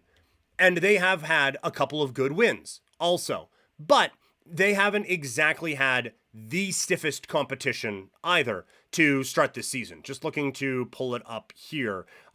Detroit has 30th strength of schedule. So they have faced the third easiest schedule in the National Football League this season. When we look at the teams that they have done well against, okay, beat up the Bengals. Congrats. Beat up the Browns. Super duper. Beat up the Ravens. Looks like a good win, but those are the first games of Baltimore's injury problems. Whooped on Chicago, who had some defensive issues at the time, and then lost to the Packers. So this is easily the stiffest competition that this Lions team has faced this season. So I understand the trepidation of the odds makers to not make them the favorites on the road at a place that has traditionally been very difficult to deal with. I just don't see them losing here, though. I still think Kansas City will be fine when Rice comes back. This is the last game without him. I don't think offensively they're going to be able to keep up with what Detroit is looking to do right now. And defensively, the offensive line still has a bit of an issue for Kansas City. And that's a problem when Aiden Hutchinson is on the other sideline. So I just like Detroit a tick better in all areas right now. So give me the Lions on the money line as the underdog in this spot. From a fantasy standpoint, we're starting everybody, right? Like Goff, sure, this game feels like a shootout. It's at 52.5 for the total. We got to roll with him. Gibbs, Montgomery might throw a touchdown pass, so why not? Amon-Ra St. Brown, of course. Williams, yes. Laporta, Kansas City side. Mahomes, have to. Pacheco, probably not. But Kareem Hunt, if morally you can handle that, yes. Any pass catcher that you've added from Kansas City over the last little bit, yes. Kelsey, of course. Only thing we're not doing is starting the defenses, because I don't think a whole lot's going to be played on Sunday. And then we get another double dip on Monday Night Football. Buffalo taking on Atlanta. The Bills favored by 4.5 with a total of 49.5. I am quite surprised that Buffalo is only favored by 4.5 here. I think this is a bit of a reaction. It's interesting that they're reacting more, I think, on the Buffalo side than the New England side from the Sunday Night Football loss. But I think Buffalo is still the most complete team in the NFL. I do have some worries about them defensively, so I can understand where 49.5 comes from. But Josh Allen, James Cook, Dalton Kincaid, who's starting to ball out a little bit, Keon Coleman, who's a little bit up and down. I think this is one where everyone feels very good about themselves offensively. And then defensively against Buffalo or against Atlanta, yes, they had some issues against Drake May last week and Stephon Diggs having the revenge game and all of that. But Michael Penix Jr. has been inconsistent this season, and that's not something I want to be against the Sean McDermott defense. So I like the Bills in this spot, minus the 4.5. From a fantasy standpoint, like I said, I'm not trusting Penix this week, but all the weapons he has, probably. Bijan, of course. London, yes. Mooney, I might not.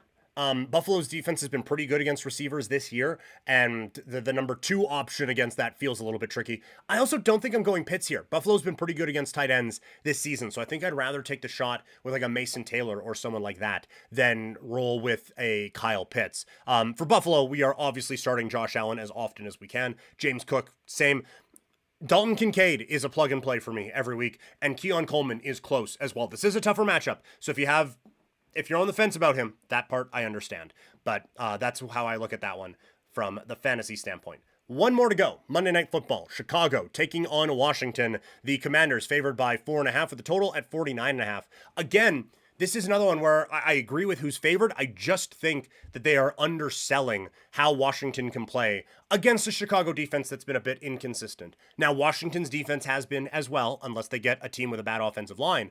But I mean, they kind of have that here against Chicago. I do like the high scoring thought from the 49.5 point total. I think Washington is a touch better on both sides of the football. So give me the Commanders here. I will happily take 4.5 points. I feel like that number should be a little bit higher, closer to 1 touchdown than we are at. From a fantasy standpoint, you've waited this whole time. Our running back start of the week is old Bill Krosky. Ja'Cory Krosky-Merritt is the RB starter of the week. The Bears have struggled against running backs in fantasy this season, and Krosky-Merritt is showing that he is the guy in that Washington backfield. So give me the guy as the RB start of the week. Jayden Daniels we are rolling with as well.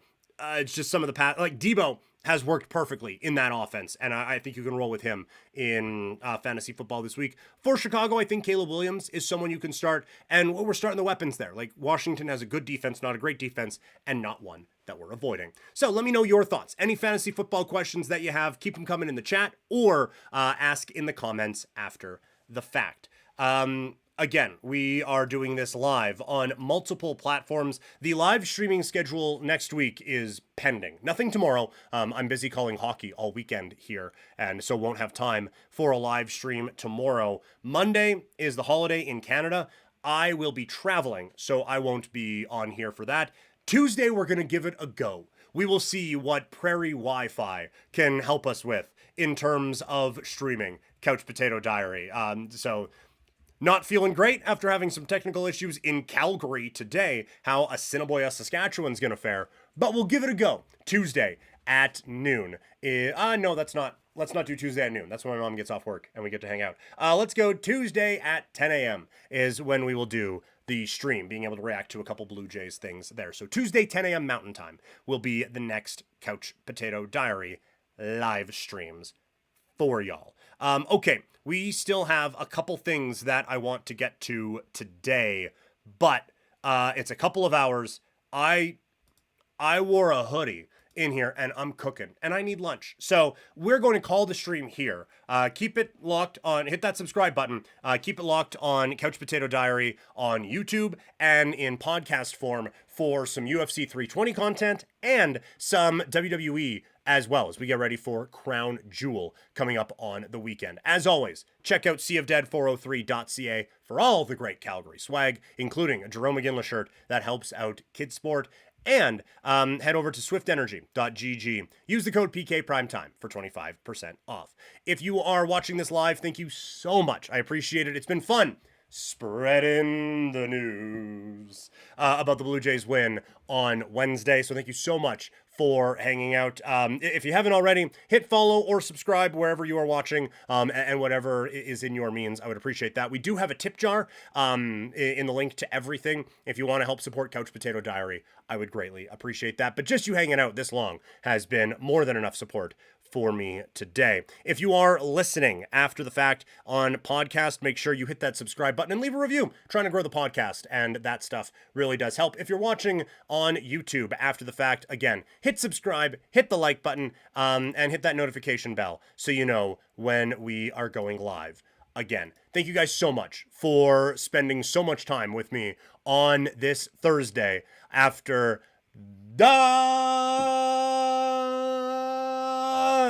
Yankees lose. My only regret is that I don't get to watch them lose again today. Have a great rest of your day, everybody.